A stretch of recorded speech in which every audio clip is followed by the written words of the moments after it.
I came home one day earlier than planned, hoping to surprise my wife. Instead, I found her crying alone in our living room. From the kitchen, I heard laughter, my son's laughter, and the laughter of his wealthy in-laws measuring the walls of my house, discussing renovations, and deciding where to move us. Into the basement. They spoke like the decision was already made, like I was finished, like I was weak. What they didn't know was that the old man they were discarding had already prepared a trap, one that would cost them everything. Thank you for being here with me. Before we go any further, take a second and tell me in the comments where are you watching from today. Also a quick note, some details in this story are dramatized to better convey the lesson. Any resemblance to real names or situations is unintentional, but the meaning remains absolutely true. The flight from Chicago had been smooth. I decided not to call. At 69, you don't get many chances to surprise the woman you've loved for 45 years.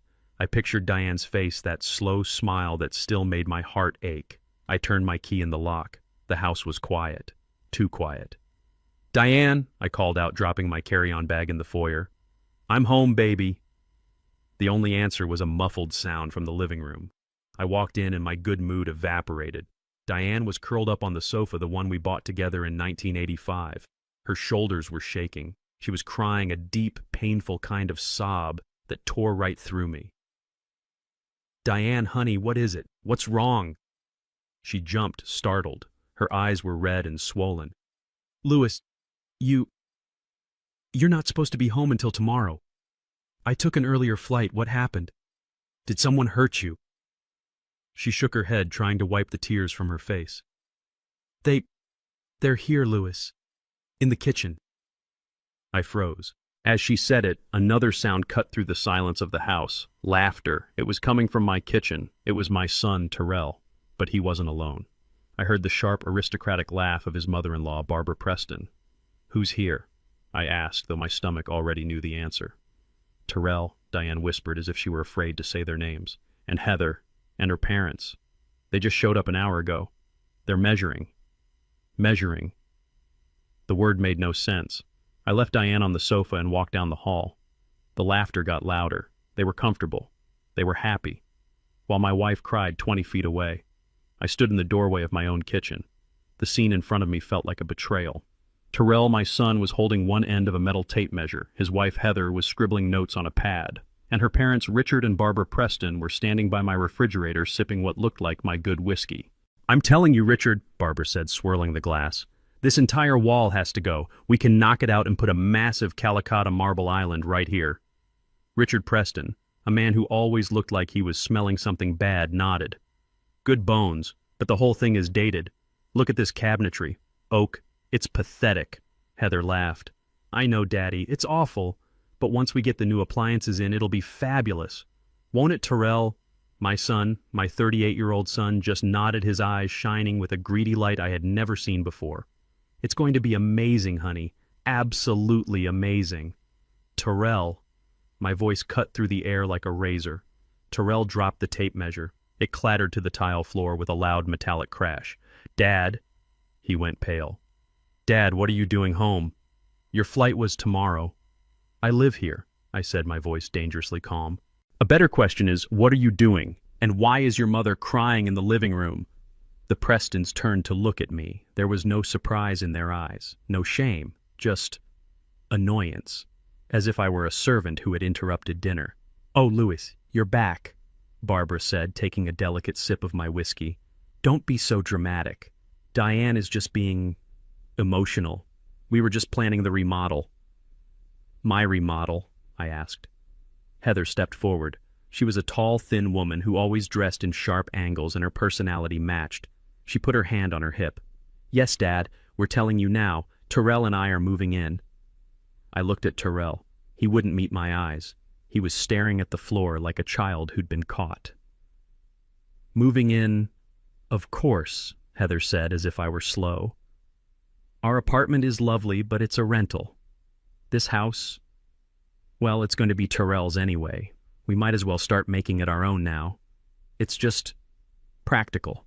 I couldn't speak. I looked at the cabinets Henry, my father, had helped me install. I looked at the floor tiles Diane and I had laid ourselves one weekend back in '92.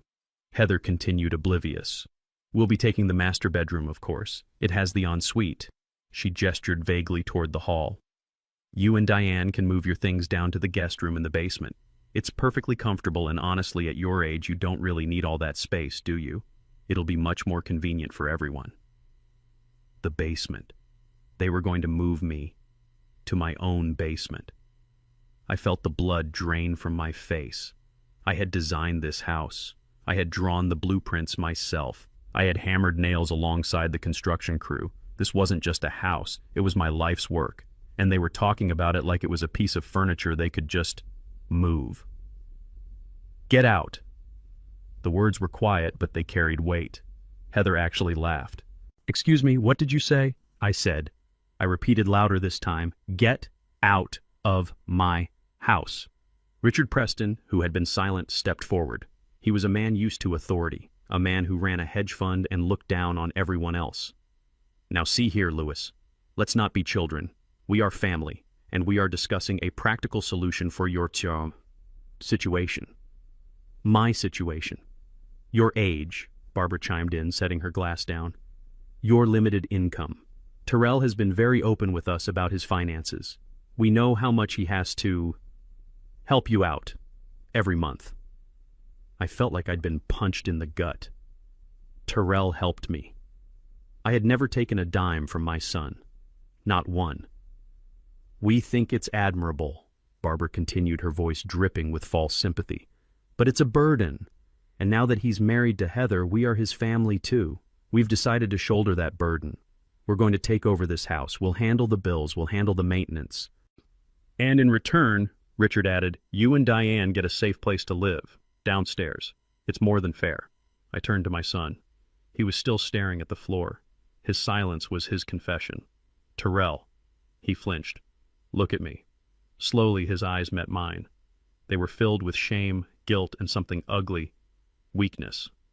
Your wife is crying, I said, my voice shaking with a rage so profound it scared me. These people who I have never invited into my home are drinking my liquor and dividing my house like spoils of war. Tell them to get out. Tell them Terrell, now. This was it. The moment of truth. The moment my son would stand up and be the man I raised him to be. Terrell looked at me. He looked at Heather. He looked at her wealthy, powerful parents. And then he broke. Dad, just listen, he pleaded. Just stop making a scene. You're embarrassing me. Embarrassing him. They're right, Dad.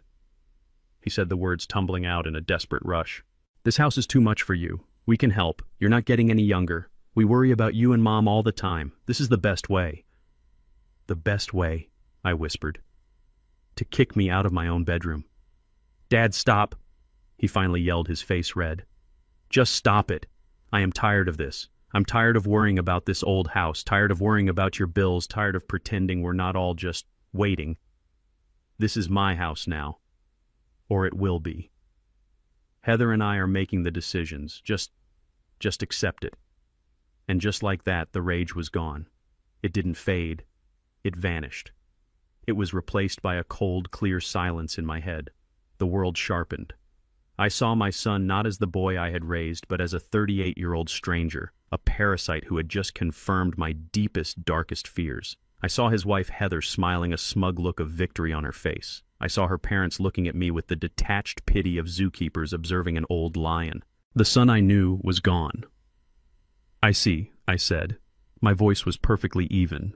I nodded slowly. I turned my back on them. I walked out of the kitchen past my son, who looked confused by my lack of shouting. I walked back into the living room. Diane was still on the sofa looking at me with terrified, hopeful eyes.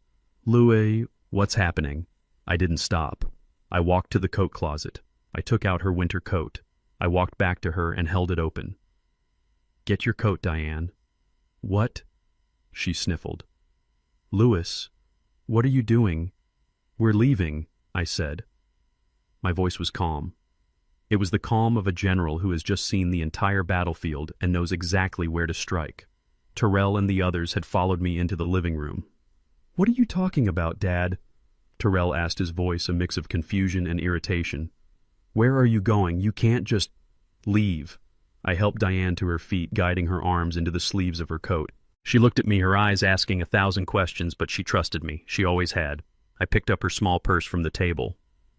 I turned to face my son. I looked at him, at his wife, at her parents.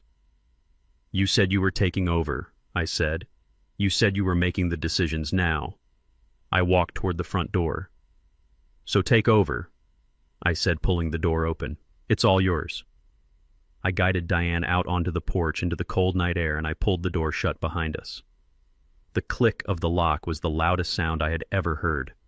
It was the sound of an entire life ending, and a new one beginning. I didn't call a taxi. I used the black car service I keep on my phone. A dark, spotless Lincoln Navigator pulled up to the curb in less than 2 minutes. Diane was shivering beside me, whether from the cold night air or from the shock I couldn't tell. She looked at the expensive car, then at me, her eyes wide with confusion. "Louis, what are we doing? Where are we going?" "We're going somewhere safe, Diane. Get in." The driver held the door for her. I gave him the address. The Four Seasons, downtown. Diane didn't speak a single word during the entire ride. She just stared out the window, her reflection showing the tear tracks glistening on her cheeks. When we pulled up under the bright, elegant portico of the hotel, she tensed. "Louis, we can't," she whispered, her voice trembling. This place must cost $500 a night. We don't have this kind of money." "It's all right, honey," I said, taking her hand. I walked us to the front desk. The night manager looked up, and his professional smile immediately became one of genuine recognition. "Mr. Coleman, it is a pleasure, sir. We weren't expecting you." "It was a last-minute decision, James," I said. "I need the presidential suite immediately." "Of course, sir. Right this way. We'll have your bags sent up." Diane grabbed my arm, her fingers digging into my coat. "Louis, Mr. Coleman, presidential suite." I just squeezed her hand. "Let's get upstairs first. Then I promise we will talk." The suite was breathtaking. It was larger than the entire first floor of our house. Floor-to-ceiling windows wrapped around the living room, showing the entire city glittering below us like a carpet of diamonds. Diane walked into the center of the room and just stopped. She touched the smooth marble of a side table as if she wasn't sure it was real. "Louis," she said, her voice shaking badly now. "I am scared. What is happening? How do they know you here?" I took off my coat and laid it carefully on a chair. I sat her down on a plush velvet sofa that probably cost more than our old car. "Diane, I need you to just listen for a moment. I have to make a phone call. It is the most important call of our lives." I pulled out my phone. My hands were perfectly steady. The anger from the house had burned away all the shaking, leaving only cold, hard steel. I dialed a number I knew by heart, a number I hadn't called in almost a year. It rang twice in New York. "George Patterson speaking." "George, it's Louis Coleman." There was a sharp intake of breath on the other end of the line. "Louis, it's 3 a.m. here. This must be... Is it... It's time, George," I said. A heavy silence stretched across the line. "Are you absolutely certain?" George's voice was all business now. "You know what this means. Clause 7B is the nuclear button. It cannot be undone. It means Tyrell is..." "I am certain," I said, my voice flat. "He just had his wife and in-laws try to move my wife and me into our own basement. He made his choice. Activate it immediately. I want him cut off by morning." "Consider it done," George said. "I'll need you and Diane in my office as soon as possible. 9 a.m. My team will prepare everything." "We'll be there," I said, and hung up. Diane was staring at me, her eyes wide with a mixture of fear and confusion. "Clause 7B. Cut who off, Louis? You're frightening me. Who is George?" I sat down across from her. I had kept this secret for 40 years to protect her. Now I saw that in protecting her, I had left her defenseless. I owed her the truth. I had owed it to her for decades. "George Patterson," I began, "is my attorney, my real attorney, not the local guy we use for our taxes. George is the head of my estate." "Your estate, Diane," I said, taking her cold hands in mine. "I have not been completely honest with you or with Tyrell, for a very, very long time. I told her everything. I told her about my architectural firm, how when I retired at 55, I didn't just retire. I had sold the firm. More accurately, I had sold my portfolio of structural design patents to an international conglomerate. I didn't just make enough to live on, Diane. I confessed the old lie, tasting like ash in my mouth. I made a lot. More than I ever knew what to do with. How much, Louis? She whispered. The initial sale was for $24 million. After taxes, I put $20 million of it into a blind trust. I called it the Coleman Family Trust. Diane let out a small strangled sound. 20 million. It's grown since then, honey. George manages it. It's closer to 35 million now. But why? She cried, pulling her hands away. It was a cry of betrayal, not of joy. Why would you hide this, our life? The budgeting, the old car, Terrell. Why, because of Terrell. I said, the sadness of it all finally hitting me. I saw what money did to my partner's kids. It made them soft. It made them entitled. It made them weak. I didn't want that for our boy. I wanted him to work. I wanted him to learn the value of $1. I wanted him to be a man, not an heir. So you played poor. I lived simply, I corrected her gently.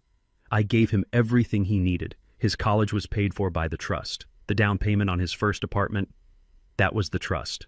I always told him it was the last of my savings. I truly thought, I was teaching him responsibility. I stood up and walked to the window, looking down at the city. But I was wrong. I wasn't teaching him responsibility. I was just hiding the target. I made him believe I was weak. I made him believe I was simple. I made him believe I was a burden. And he believed it. Diane was silent, trying to process 20 years of lies, trying to reconcile the man she married with the stranger sitting in this palace of a hotel room. So, the house, she finally asked, her voice small. The house they were measuring. The house they are trying to take. I turned to face her. That's the most important part, Diane. The house isn't ours. It never was. What do you mean? I said, feeling the first cold spark of justice. It belongs to the trust. We are just its lifelong tenants. And Terrell, he just tried to evict the landlord. The next morning, Diane and I arrived at George Patterson's office. Diane was still in the clothes from the night before, her eyes red-rimmed and puffy. I, on the other hand, had called the hotel concierge at 6 a.m. and had a new $2,000 charcoal gray suit delivered to my room. When I walked out of the bedroom dressed, Diane gasped. She had never seen me in anything that wasn't off the rack. She was finally, after 45 years, beginning to see the man she had married. George's office was not a small, dusty law firm. It was on the 45th floor of the Wells Fargo Tower, a sprawling space of dark wood glass and expensive abstract art. The receptionist didn't even ask for our names. She simply stood as we entered. Mr. Coleman, Mr. Patterson is waiting for you in the main conference room. Diane clutched my hand. This was a world she had never known I belonged to. We walked into a room with a 20-foot mahogany table. George stood at the far end, overlooking the entire city. He wasn't just the friendly voice on the phone. Dressed in a sharp pinstripe suit, he radiated an aura of absolute power. "Good morning, Louis." "Diane," George said, gesturing to the chairs. "I apologize for the circumstances, but I am glad you are finally here. We have a lot to cover and very little time." "George, what's going on?" Diane asked, her voice quiet. "Louis told me about the trust, but why did Terrell act like that? It's not just the house, is it?" "No, Diane, it's not," George said grimly. He slid a thick spiral-bound report across the table to me. I took the liberty of activating my investigators the moment Louis mentioned the possibility of activating Clause 7B. What you saw last night was not just disrespect. It was desperation, pure and simple. I opened the report. The first page was a summary of my son's finances. I felt the blood drain from my face. "My God," I whispered. "What is it, Louis?" Diane asked, leaning over. I couldn't speak. I just turned the report so she could see the final number at the bottom of the page. What is $750,000, she asked. "That George said is the amount of debt your son, Terrell, and his wife, Heather, are currently in." "But that's impossible," Diane protested. "Terrell has a wonderful job. He's a marketing director. He makes good money.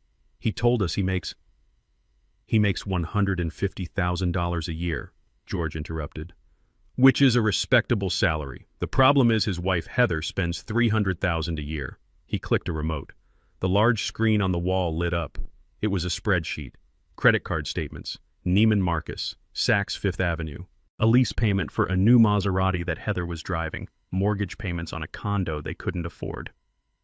They are living a lie, Diane, I said, the pieces clicking into place. A complete suffocating lie. But the Prestons, Diane said. Heather's parents. They're rich. Surely they're helping. That's the worst part, George said, clicking to the next slide. The Prestons are rich, yes, but they are also frugal, with their own money. They believe in appearances, but not in handouts. They expect Terrell as the husband to provide that lifestyle. Terrell, in an attempt to keep up with their expectations, has been drowning. He's taken out personal loans. He's maxed out 22 separate credit cards. He is, to put it plainly, about to lose everything. I looked at the numbers at the trips to Aspen, the jewelry purchases. This is why they were measuring my kitchen, I said. They need the money from my house. They need it now. It's worse than that, Louis, George said.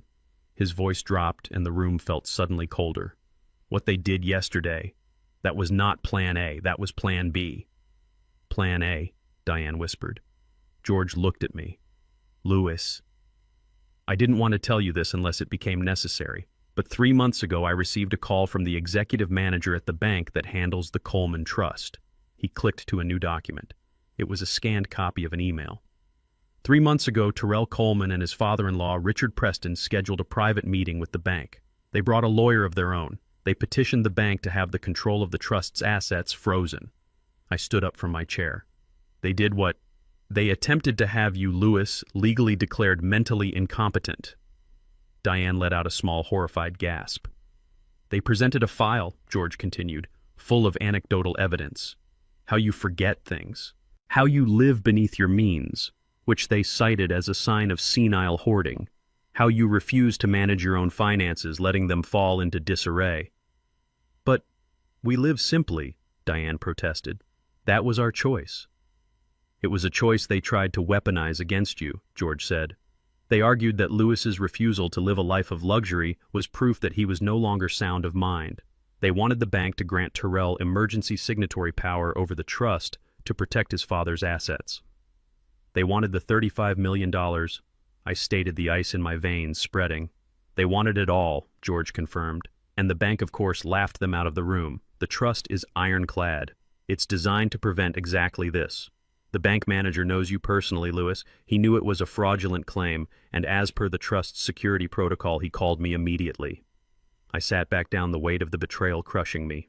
This wasn't just a greedy son wanting a bigger house. This was a cold, calculated, premeditated conspiracy. My son had tried to have me locked away, to have my mind legally erased so he could steal his inheritance. So, yesterday, Diane said, connecting the final piece. Yesterday was Plan B, I finished for her. When they failed to get the trust, they decided to go after the only asset they thought I actually owned, the house. They couldn't get the millions, so they settled for the $500,000 they thought the house was worth. They weren't just moving us to the basement, Louis, Diane said, her voice now hard as steel. They were moving us out of our lives, one way or another. I looked at George. So he did it. He triggered Clause 7B. George Patterson smiled. He triggered it the moment he walked into that bank 3 months ago. Louis, Terrell is already disinherited. He just doesn't know it yet. Diane's hands were shaking, but not from fear anymore. It was rage, a pure, cold rage I had never seen in her. They tried to have you committed, she whispered, her voice low and dangerous. They tried to lock you away. They did, I said, and they failed, so they came for the house. Those vultures, she hissed. Louis, what does this mean? What happens now? I looked at George. Tell her exactly what Terrell just did to himself. George steepled his fingers, looking at Diane with a calm, professional respect. Diane, when Louis and I set up this trust, he was worried about this exact scenario. He was worried that Terrell, surrounded by the wrong influences, might one day see him as a piggy bank rather than a father. So Louis had me write in a very specific, very punitive clause. We call it Clause 7B. What does it do? Diane asked. We nicknamed it the wolf in sheep's clothing clause, George said. It states that if any primary beneficiary, in this case Terrell Coleman, is found to have engaged in any act of willful financial, emotional, or physical harm against the founders Louis and Diane Coleman, that beneficiary is immediately and permanently disinherited. Diane's eyes widened. Permanently, irrevocably, as if he had never been named in the trust at all, George confirmed. The attempt to have Louis declared mentally incompetent, an act of profound financial and emotional harm, triggered this clause 3 months ago. And yesterday, he added, their hostile attempt to take your home and banish you to the basement was the final undeniable nail in his coffin. As of this moment, Terrell Coleman has no legal claim to a single penny of the $35 million Coleman family trust. The words hung in the air. $35 million. Lost. Diane processed this. So, what happens to the money? To the house? Where does it all go? It goes, George said, to the contingent beneficiary, the person Louis designated to inherit everything in the event of Terrell's disqualification. I smiled. Monique. Monique, Diane said, surprised. Your sister's girl. My sister's daughter, I affirmed. The one who works as a public school nurse in Atlanta. The one who calls us every single Sunday just to check in. The one who still sends you a handmade card for your birthday, Diane. George nodded. I called Monique this morning. I explained the situation. She was shocked, to say the least. But she understands. She is flying in tonight. As of this moment, your niece is the legal heir to the entire estate, including the house at 124 Willow Creek. A heavy silence fell as we absorbed the sheer scale of the shift. Then a slow, cold smile spread across my face. He doesn't know, I whispered. No, George said. He has no idea. He just thinks he's dealing with a tired old man who lives in a house he can steal. They want the house, I said, a plan forming in my mind. They are so desperate for that $500,000 they are willing to destroy our lives for it. So, I said, looking at George, let's give it to them. Diane looked at me. Louis, what are you talking about? The trap, Diane. They set their trap. Now we set ours. George caught on immediately. His eyes lit up. Oh, that is brilliant, Louis. Diabolical and perfectly legal. What are you two planning? Diane asked, her voice a mix of fear and excitement. George leaned forward. Your family. Diane thinks you are weak, old, and senile. They think they've won. They think Louis ran away last night like a scared dog. They are arrogant, greedy, and stupid. We are going to use that arrogance against them. We are going to draft a new document, a transfer of property and care agreement. It will look official, I added. It will say that we, Louis and Diane Coleman, in our frail state, agree to hand over the deed to the house. In exchange, George continued, for Terrell and Heather assuming all responsibility for our care. They won't be able to sign it fast enough, but the fine print, Diane, the fine print will be a work of art. What will it say? It will say, George beamed, that they, Terrell and Heather Coleman, along with their witnesses Richard and Barbara Preston, do hereby acknowledge and confirm that Louis and Diane Coleman are in a vulnerable state, suffering from diminished capacity, and are unable to make their own financial and personal decisions. It will state that they are willingly and knowingly assuming control of all assets for this reason. It's not a transfer, it's a confession. A signed, witnessed, notarized confession of conspiracy and elder abuse. My heart was pounding now, not with fear, but with a cold, righteous fury. It's perfect, I said. They'll be so blinded by the prize they will sign their own death warrant. Let's do it, Diane said, her voice firm. I picked up my phone. My hand was steady. I dialed Terrell's number. He answered on the first ring. He must have been staring at his phone, panicking. Dad! Dad! Where are you, Mom? Is she okay? We've been so worried. His voice was a perfect imitation of a concerned son. It made me sick. I let out a long, weary sigh. I made my voice tremble. Terrell. Son. Dad. What's wrong? Your mother and I, we're at a lawyer's office, I said, playing the part of a broken, defeated man. We've been talking all night, and maybe you're right, son. I heard a sharp intake of breath on his end. Silence. What do you mean, Dad? He asked, his voice cautious, not daring to hope. We're old, I said, letting my voice crack. Diane is a wreck. I can't fight this anymore. You said you'd take care of us. You said you'd handle everything. The house, it's too much. Oh, Dad, he breathed.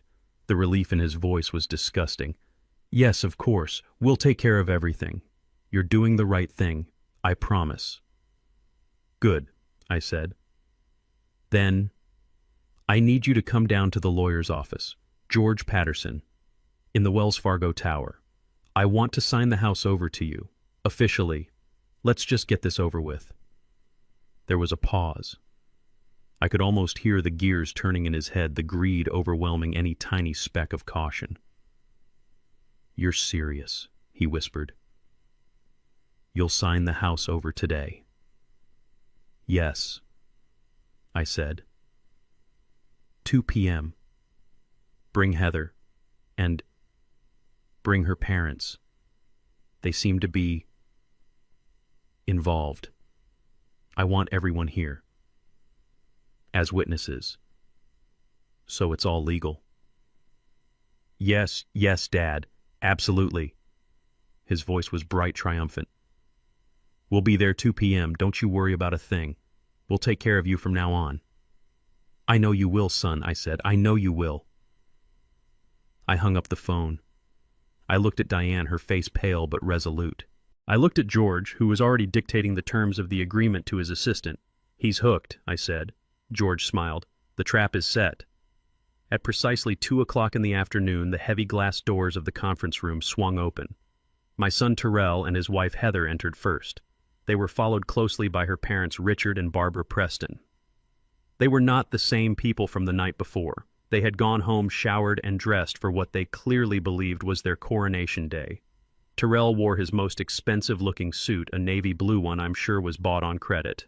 Heather was in a bright white pantsuit looking like a triumphant CEO about to close a major deal. Barbara Preston was dripping in gold jewelry, her smile sharp and predatory. Richard just looked smug, as if he had personally orchestrated this entire victory. Dad, Terrell said, walking over and placing a hand on my shoulder. His hand felt heavy, proprietary. I'm so glad you're seeing reason. This is for the best, for everyone. Heather glided over to Diane. Mother Diane, she said, her voice dripping with fake honey. You look so tired, poor thing. Don't you worry. From now on, we'll handle everything. You won't have to lift a finger. You won't regret this. Let's get this over with, Richard Preston announced, pulling out a chair at the head of the table as if he owned the place. We have celebratory dinner reservations at 7. George Patterson, ever the professional, gestured for them to sit. Thank you all for coming on such short notice. As Mr. Coleman expressed to his son, he and Mrs. Coleman have had a long night of discussion and have come to a significant decision. He slid 4 thick, professionally bound documents across the polished mahogany table. This, George said, is the care and property transfer agreement. It's a comprehensive document. Heather's eyes were practically glued to the cover sheet. She was vibrating with impatience. Let me summarize the key points. George continued, his voice a calm, legal monotone. The agreement states that Mr. and Mrs. Lewis Coleman, the founders, agree to transfer the full deed and title of the property at 124 Willow Creek to Mr. and Mrs. Terrell Coleman. Heather let out a small, sharp sigh of relief. In exchange, George went on, Mr. and Mrs. Terrell Coleman agree to provide comprehensive lifetime care for the founders. This includes, but is not limited to, housing, medical supervision, and all financial management. Yes, absolutely, we agree, Heather said, reaching for the pen in the center of the table. 100%. Where do we sign? George held up a hand. Patience, Mrs. Coleman. We must do this by the book. There are several signature pages. He turned to Richard and Barbara. And since you, Mr. and Mrs. Preston, were present during the initial family discussion last night and are here today, we would be grateful if you would sign as official witnesses to this agreement. Witnesses, of course, Richard said, puffing out his chest. Excellent, George said. Your signatures will be on page 8. It's just a standard witness attestation. It verifies that you are present, that you are party to this agreement, and that you can attest to the founder's state of mind. Their state of mind? Barbara asked, her smile tightening. Yes, George said smoothly, flipping through the pages. Right here. By signing you attest that you have personally observed and agree that Louis and Diane Coleman are now in a state requiring dedicated supervision and are making this decision based on their acknowledged inability to manage their own affairs.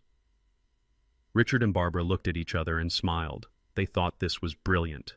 They thought this legally cemented their argument that we were senile. Of course, Richard said, nodding. We are happy to attest to that. We've been saying it for months. They are clearly in need of supervision. Wonderful, George said. Then please let's begin. He passed the first copy to Heather. She didn't even open it. She flipped directly to the last page and signed her name with a flourish. Tyrell followed his signature, messier, more nervous, but just as fast. They didn't read a single word. They didn't read the clauses confirming their acknowledgement of our diminished capacity. They didn't read the fine print detailing their willingness to assume control. They just signed. Then George passed the next two copies to Richard and Barbara. They too flipped to page 8 and proudly signed their names as witnesses legally attesting to our incompetence. Finally, George slid the last copy to me and Diane. I looked at Diane. Her hand was steady. She picked up the heavy, expensive pen. She signed her name. Then I signed mine. George gathered all 4 copies, stacking them neatly. Well, he said, tapping them on the table, that seems to be everything. Heather stood up, beaming. She clapped her hands together once. Perfect. Well, that's that. Tyrell, darling, we need to call the contractors. They can start on the master bedroom tomorrow. She turned to me. Dad, Mom, we'll help you start packing your things for the basement as soon as we get home. It will be so much cozier for you down there. Tyrell looked relieved, as if the weight of the world, or at least $750,000 of it, had been lifted from his shoulders. I let the silence hang for a moment. I watched them bask in their victory. I saw the greed, the relief, the sheer, unadulterated arrogance. I let them enjoy it for a full 10 seconds. Then I looked at George. He nodded. Actually, I said, my voice clear and strong, cutting through Heather's happy chatter, we're not quite finished yet. Heather's smile faltered. What do you mean we signed everything? You did, I agreed. But there's just one small logistical problem with the document you just signed. A minor detail, really. Richard Preston narrowed his eyes. What detail? I leaned forward. The house. I don't actually own it. Heather's triumphant, beaming face was a picture of pure greed. Richard Preston looked smug. He felt he had just successfully brokered the deal of a lifetime, securing his daughter's future by helping to dispose of her inconvenient in-laws. Actually, Mrs. Coleman, you are not quite finished yet, George said. His voice had changed. The friendly, accommodating tone was gone. In its place was a sharp, cold precision, the voice of a lawyer who was no longer negotiating but dictating. Heather, who was already turning toward the door, stopped. What do you mean, we signed the papers? It's done. I mean, George said, there is a small technical problem with the care and property transfer agreement you just signed. Thank you for being here with me. Before we go any further, take a second and tell me in the comments, where are you watching from today? Also, a quick note, some details in this story are dramatized to better convey the lesson. Any resemblance to real names or situations is unintentional, but the meaning remains absolutely true. Richard Preston let out an impatient, condescending sigh. What problem? It's a standard transfer agreement. I'm a lawyer myself, Patterson, or at least I was. I know how these things work. Do you now? George asked, raising an eyebrow. Yes, Richard said dismissively. We checked the county records before we even came here. The property at 124 Willow Creek is registered to Louis Coleman. He just signed his rights over. It's finished. Let's go. George Patterson smiled. It was not a nice smile. It was the smile of a hunter who had just watched the wolf walk right into a steel trap. That's where you are fundamentally wrong, Mr. Preston. You checked the public records. But you didn't, or rather couldn't, check the trust records. You see, Mr. Coleman's name is indeed on that deed, but it's listed only as the trust manager. The air in the room crackled. Tyrell, who had been looking relieved, now looked confused. What are you talking about? What trust?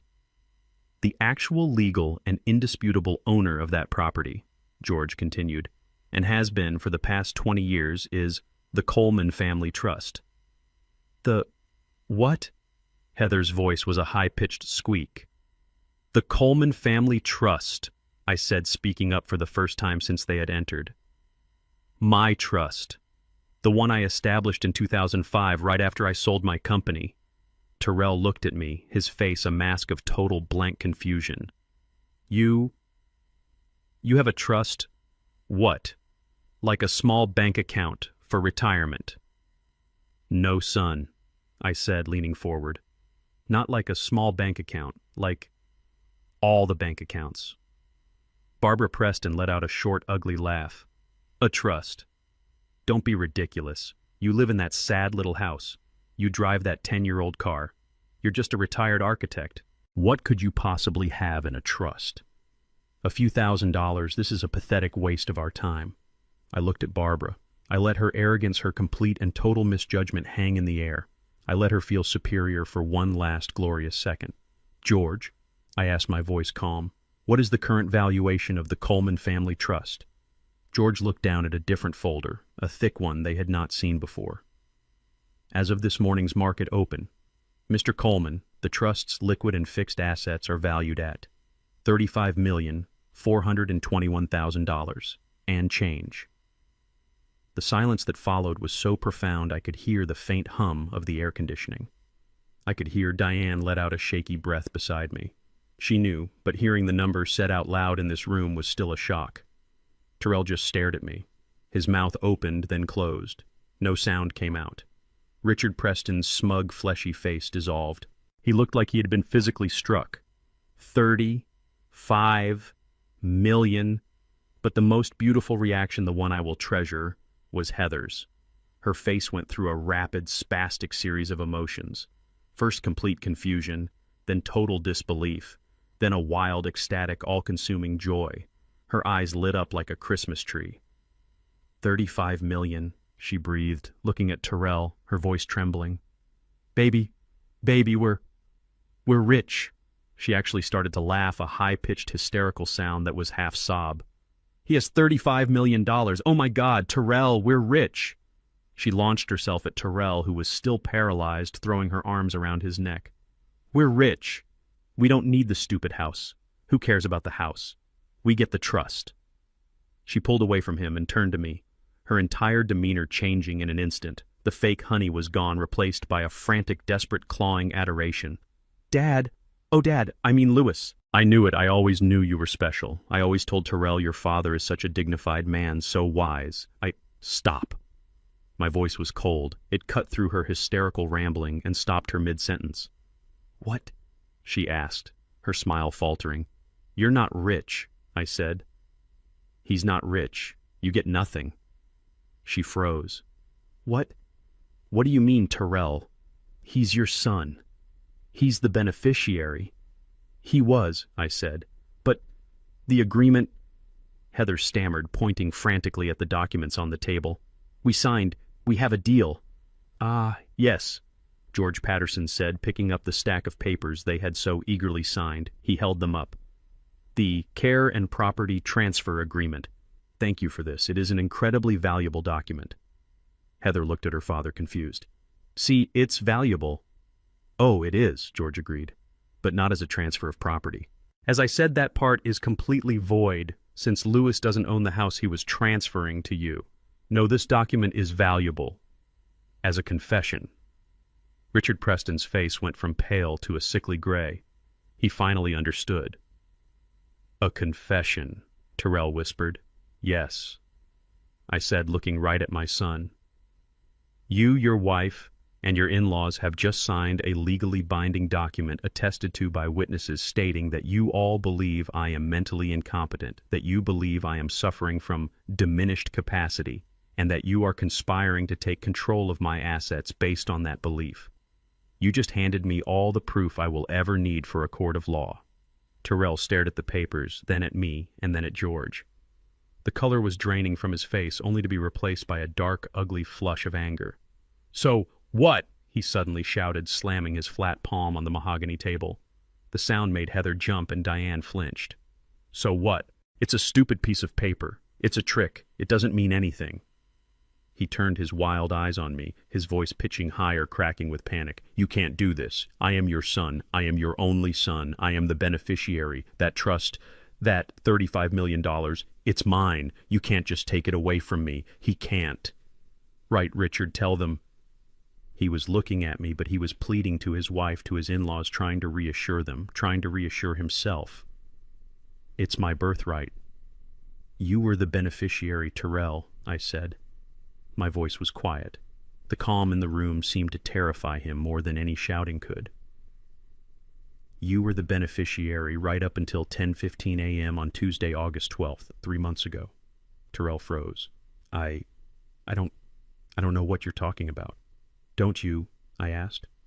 August 12th, a meeting at the First National Trust Bank. You, your father-in-law Richard here, and a lawyer from his firm. Does that ring a bell? Tyrell's face went slack. He looked like he had been shot.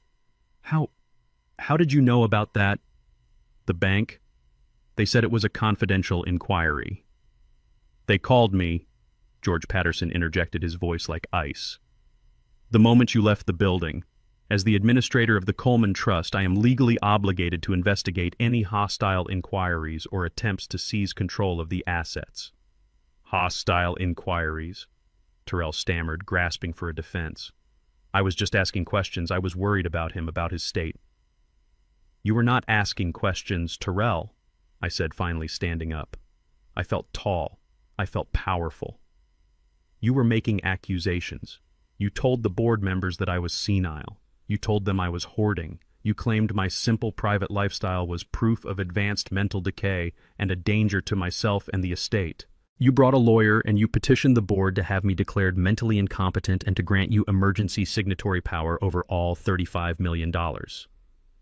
That, George said, was a profound tactical error, because that singular act of profound willful betrayal triggered Clause 7B. Clause 7B, Heather whispered, her face ashen. What is Clause 7B? That, I said, is the part of the trust I prayed to God I would never have to use. I walked around the table until I was standing right in front of my son. He was shaking. When I set up this trust, I knew your heart, Tyrell. I knew it was good. But I also knew your weakness. I knew you were easily influenced.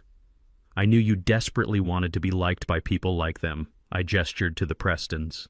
People who only value what things cost.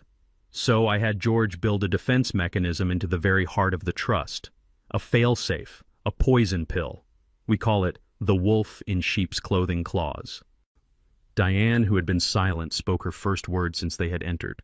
Her voice was cold. Explain it. It states, I said, looking directly into Tyrell's terrified eyes, in very simple, ironclad legal terms, that if the primary beneficiary, Tyrell Coleman, or any person acting in concert with him, like his wife or his in-laws, is found to have committed willful financial, emotional, or physical harm against me or your mother, that beneficiary is immediately, automatically, and permanently disinherited, as if he had never been named in the first place. Permanent, Diane echoed. It was a judgment. The moment you sat in that bank and tried to have me erased from my own life, Tyrell, I said you erased yourself from my legacy. You get nothing. Not the house, not the savings, not a single penny of the trust. Not now, not ever. The words settled in the room like dust. Richard Preston was the first to react, sputtering, his legal mind grasping for a loophole. This is outrageous. It's coercion. It's a contract of adhesion. It won't stand up in court. We'll fight this. George Patterson actually chuckled. A cold, dry sound. Fight it with what Mr. Preston. It already has stood up. The trust was vetted against this exact challenge by 2 federal courts when it was drafted. It is ironclad. Your client disqualified himself 3 months ago with his own actions. George held up the stack of papers they had just signed. And to make matters worse, he and all of you just signed a full notarized confession admitting to the very acts that disqualify him. The game is over. You lost. And that was when Heather understood. The house was nothing. The $35 million, the fantasy, the entire reason she was in this room, the entire basis of her marriage. It was all gone. It had never been hers. She looked at Tyrell, her face a mask of pure reptilian hatred. You idiot, she hissed at him. You failed.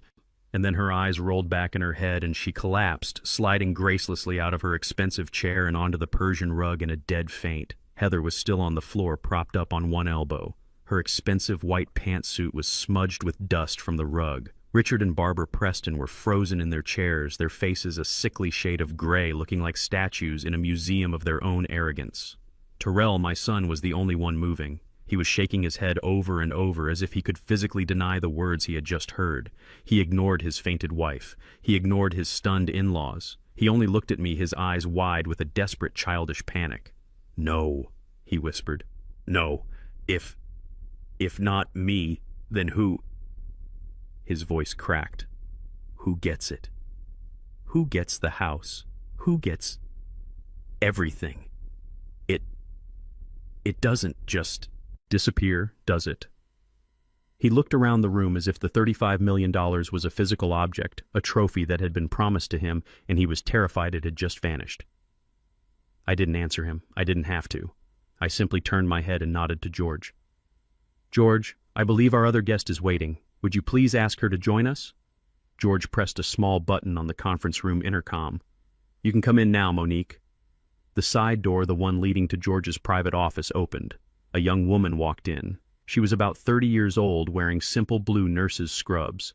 Her hair was pulled back in a practical ponytail, and her face was kind but etched with a deep sadness. It was my niece, Monique, my sister's daughter. Tyrell's head snapped toward her. His confusion instantly curdled into a new, raw, burning rage. "Monique, what the hell are you doing here? This is a private family meeting. Get out." On the floor, Heather had managed to sit up. Her hair was a mess and her makeup was starting to run. She saw Monique and her face twisted in contempt. "The nurse. What is she doing here? Is she here to check on our blood pressure? Get her out."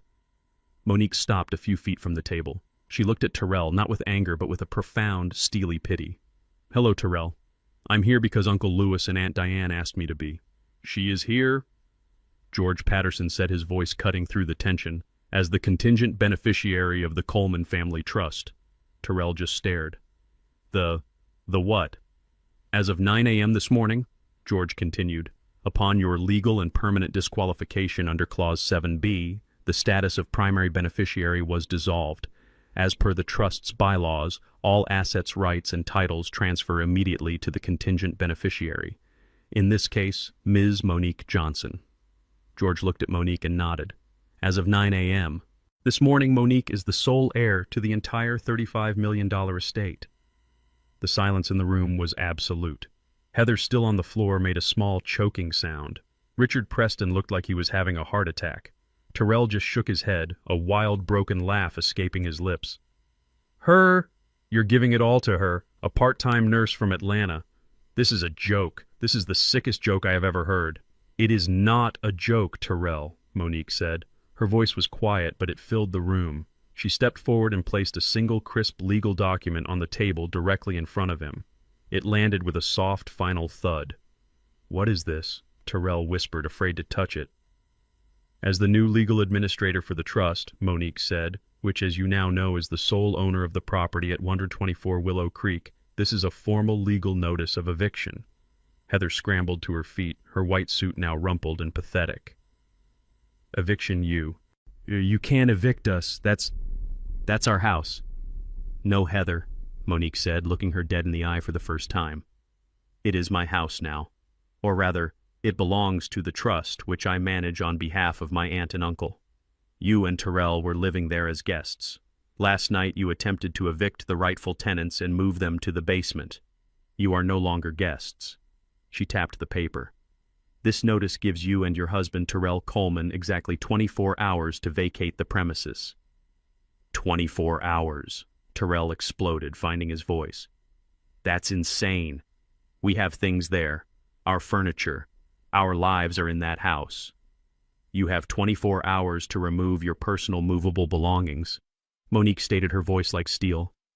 "Anything left in the house after 2 p.m. tomorrow, including your wife's blueprints for her marble island and your father-in-law's tape measure, will be considered abandoned property. It will be immediately liquidated and the proceeds donated to a charity for the elderly. The locks on all doors will be changed at 2:01 p.m. tomorrow." "You bitch!" Heather shrieked, and she actually lunged across the table. "I would not do that, Mrs. Coleman. George said calmly, stepping directly into her path without even flinching. You are already facing potential criminal charges for conspiracy to commit elder fraud.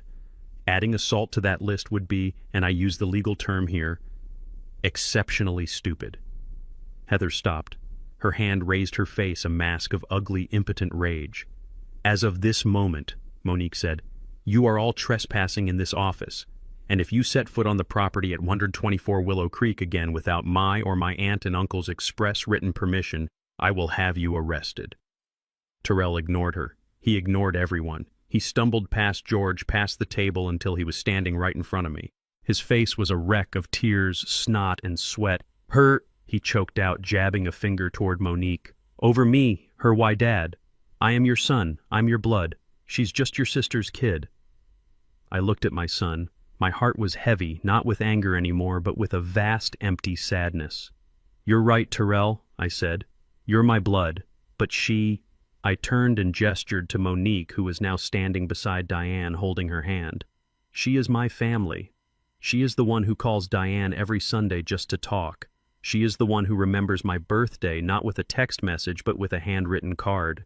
She is the one who, when Diane had her knee surgery 2 years ago, flew in on her own dime and sat by her hospital bed for 3 days, sleeping in a chair without asking for a single thing in return. You are my son, Tyrell. But she is my family. I looked him in the eye. You are just a disappointment. Richard Preston. His face a mask of purple rage, finally understood that the game was over. He was a man who detested losing, and he had just been checkmated in front of his entire family. He grabbed his wife Barbara by the arm, pulling her roughly to her feet. This is preposterous, he sputtered, yanking his suit jacket straight. A complete farce. We will not stay here to be insulted by this nurse and a senile old man who thinks he's a king. He's right, Barbara chimed in frantically, brushing imaginary dust from her expensive silk blouse. We are leaving. Tyrell, Heather, get your things. We don't need this charity. We have our own money. We certainly don't need his $35 million. They moved toward the door, a pathetic attempt to regain control to make it seem as if they were rejecting us and not the other way around. Heather, seeing her parents bluster, began to rally. She grabbed Tyrell's arm. Let's go, Tyrell. We'll fight this. We'll sue them. We don't need them. Oh, but I'm afraid you do, Mr. Preston. George's voice, smooth as glass, cut them off. They stopped, their hands just inches from the brass doorknob. Excuse me, Richard sneered, turning slowly. I said, George repeated, I'm afraid you do need them, or rather you needed his money. Please sit back down. We haven't finished the presentation. We have nothing more to discuss, Richard growled. On the contrary, George replied, pressing a button on the small remote in his hand. The large projector screen that had been recessed in the ceiling hummed to life, descending silently.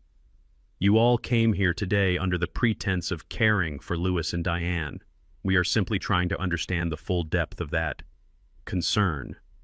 The screen lit up, displaying a document titled in large, bold letters, Liability Report, Coleman, Tyrell, and Heather. Tyrell and Heather froze. What is this? Tyrell demanded, his voice rising in panic. You have no right. That's private. It was private, George corrected him, until you made it the trust's business by attempting to defraud it. As the administrator, I have a fiduciary duty to protect the trust from all credible threats, and you, Mr. Coleman, along with your accomplices, have become the most significant threat of all. He aimed the red dot of a laser pointer at the screen. You see, we were deeply curious about why you were so desperate. Why try to have your father committed? Why risk everything for this $500,000 house? The $35 million was the obvious prize, but the house, that was a smaller, more desperate move. It implied a severe cash flow problem. George clicked the remote. A long list of credit card accounts filled the screen. American Express Platinum, Chase Sapphire Reserve, Visa Black, 22 different cards in total. You two, George said, addressing Tyrell and Heather directly, are living a spectacular lie. Your combined income before taxes is approximately $150,000 per year. That is none of your business. Heather snapped, her face pale. It is now, George said, because your combined spending according to these statements from the last 12 months was just over $305,000, a deficit of $155,000. But of course it gets much worse. He clicked again. A new slide showed personal loans, payday advances, and applications for a second mortgage on their condo. Add it all together, George said, his voice echoing in the silent room. Your current unsecured high-interest debt totals $754,212.90. What? The voice was not Terrell's. It was Heather's. She turned to her husband, her face bone-white with a dawning, sickening horror. 700,000, she whispered, her voice barely audible. Terrell couldn't look at her. He was staring at the screen, at the numbers that represented his total ruin, all of it exposed under the harsh fluorescent lights. You told me it was 200, she shrieked, her voice cracking. You told me it was a single bad business loan. You lied to me. Terrell finally looked at her, his face crumbling. I was going to fix it. I just needed one big win. You thought what? Heather screamed, tears of rage now streaming down her face. You thought you'd steal my father-in-law's house to pay for your... What is this? This? George said helpfully, clicking to the next slide, is a detailed transaction history from 6 different offshore online sports betting sites. It appears, Mr. Coleman, that the vast majority of this debt isn't from buying your wife expensive bags. It's from gambling. You've gambled away nearly $500,000 you never had.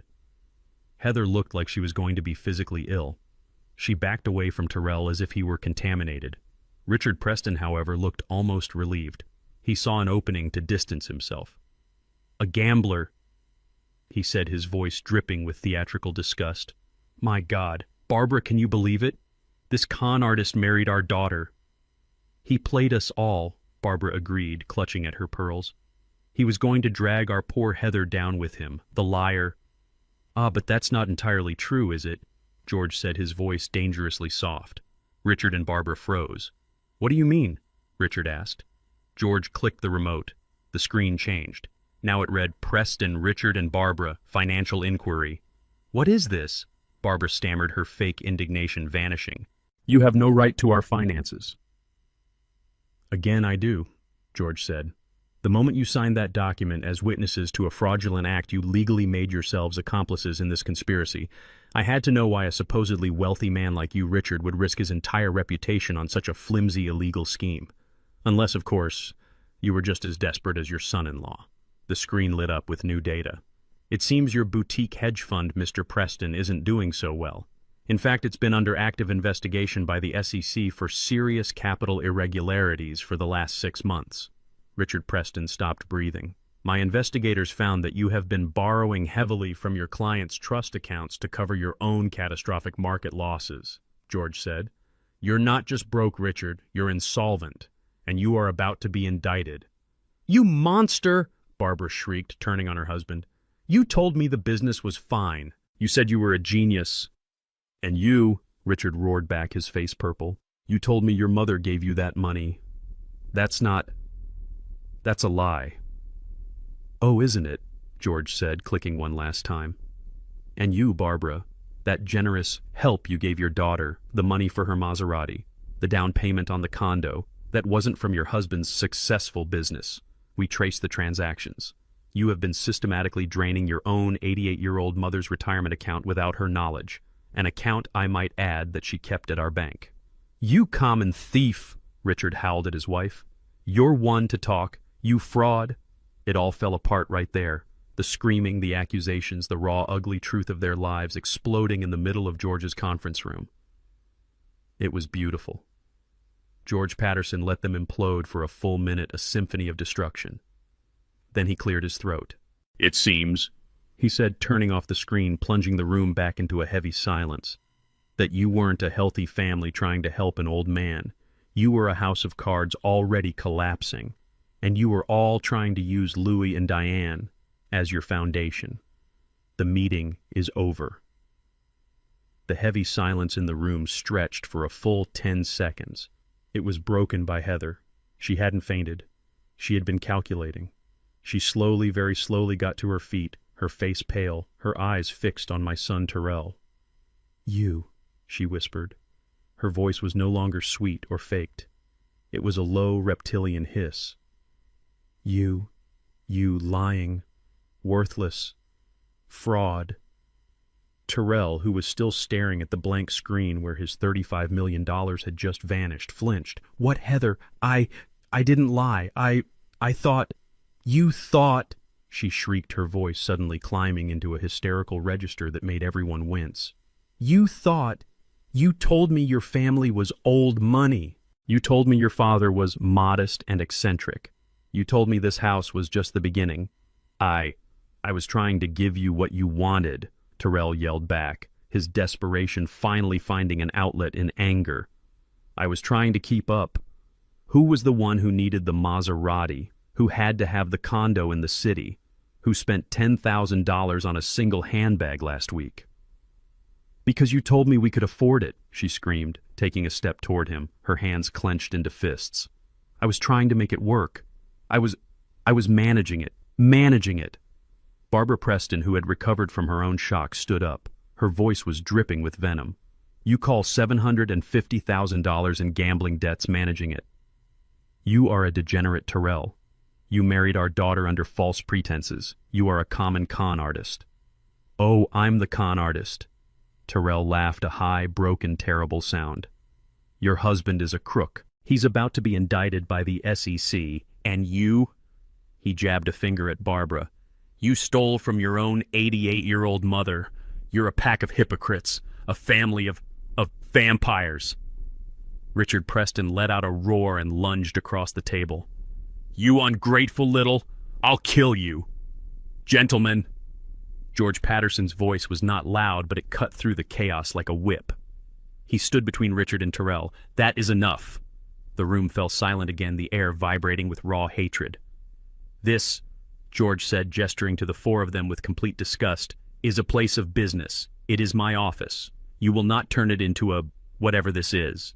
The meeting, as I stated before, is over. The trust is secure. The documents are signed. Now I must insist that you take your family disputes elsewhere, immediately." Heather wasn't looking at her parents. She wasn't looking at George. She was just staring at Terrell, and I could see the final cold calculations clicking into place behind her eyes. This wasn't just anger anymore. It was grief. But she wasn't grieving the man. She was grieving the money. "So that's it," Terrell whispered, his voice hollow. He saw it too. It was always just the money. Heather, busy gathering her expensive purse, ignored him. "You never loved me," Terrell said a little louder. "You loved this." He gestured around the opulent office. "You loved the idea of this. The 35 million. Heather finally stopped. She turned to face him. Her face was cold, composed, and stripped of all emotion, all the fake love, all the honeyed words. "Well, he was rich," she said, her voice flat. "And you were too stupid to even inherit it correctly. You couldn't even manage that one simple thing right. That was the bullet. I watched my son absorb it. I saw the last spark of the weak, desperate boy who had tried so hard to please her just die." He straightened up. He looked at her, truly looked at her, as if for the very first time. "You are a monster," he whispered. Heather just laughed, a short, ugly, humorless bark. "No, Terrell, I'm just practical. And you turned out to be a very, very bad investment." She turned to her parents. "Let's go. I need a drink. I need to call my lawyer." "Wait," Terrell said. She turned back, her face a mask of irritation. "What now? Are you going to beg? It won't work." Terrell slowly, deliberately held up his left hand. "You forgot this." He twisted the simple gold wedding band off his finger.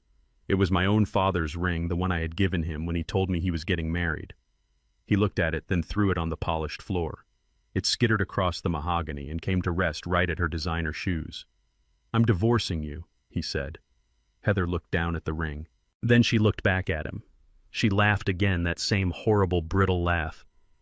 "Divorce me? You can't afford to divorce me, you fool. I'll take— Wait."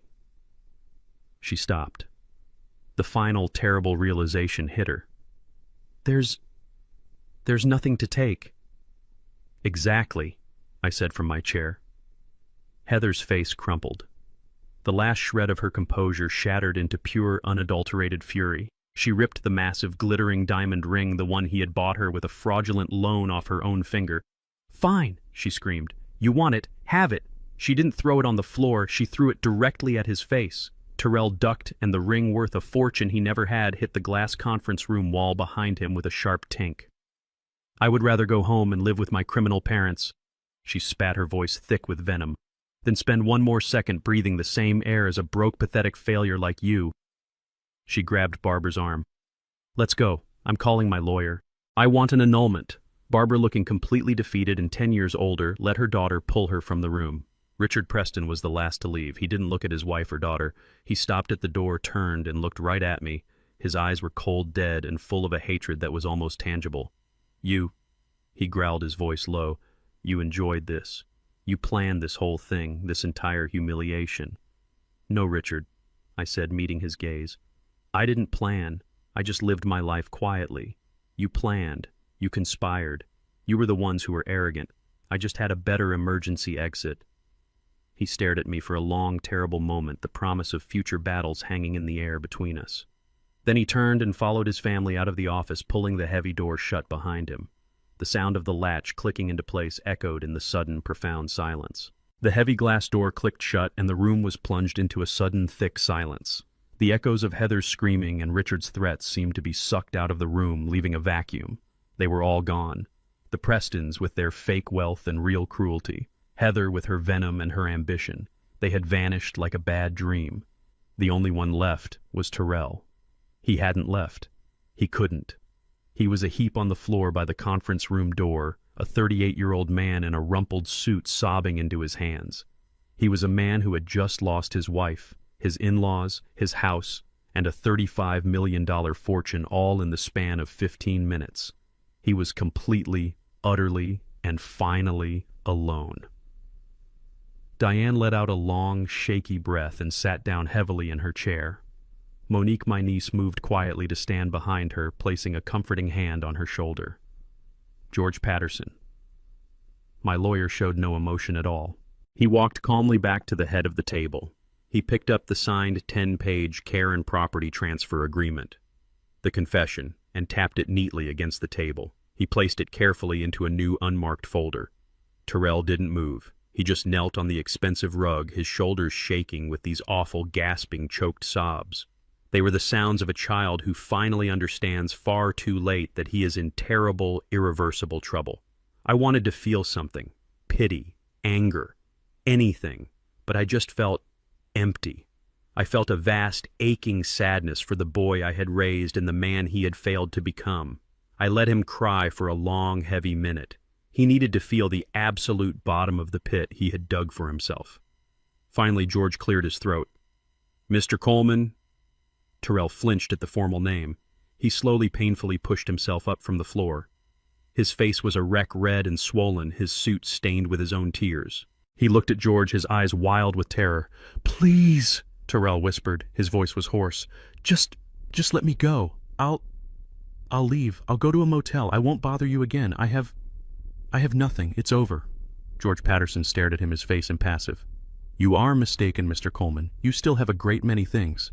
Terrell looked confused. What? You have criminal liabilities, George stated. Terrell's head snapped up. What are you talking about?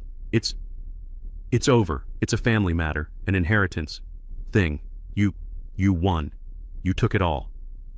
This was never a meeting about an inheritance, Terrell, George said, his voice dropping, becoming the sharp, clinical voice of a prosecutor. This was a meeting to finalize the evidence against you. You seem to be under the impression that this ends here. It does not. It ends in a courtroom. Evidence for what? For what? George actually pulled a new yellow legal pad from his briefcase and clicked his pen. Let's list them, shall we? First, he said, conspiracy to commit felony elder fraud. You, your wife, and your in-laws conspired to deprive your parents of their legal property by making fraudulent claims of mental incompetence. He held up the stack of papers they had all signed. A charge to which you have all very helpfully just confessed to in writing, with witnesses. Terrell began to shake, a visible tremor that started in his hands. No, we just thought... Second. George continued writing on the pad. Attempted wire and bank fraud, a federal offense. 3 months ago, You and Richard Preston personally petitioned the First National Trust Bank to gain control of the Coleman Trust's assets, making false claims about your father's mental state. The bank's security footage is excellent. The manager's testimony is even better. I was just worried about him, Terrell pleaded. Third, George went on, ignoring him.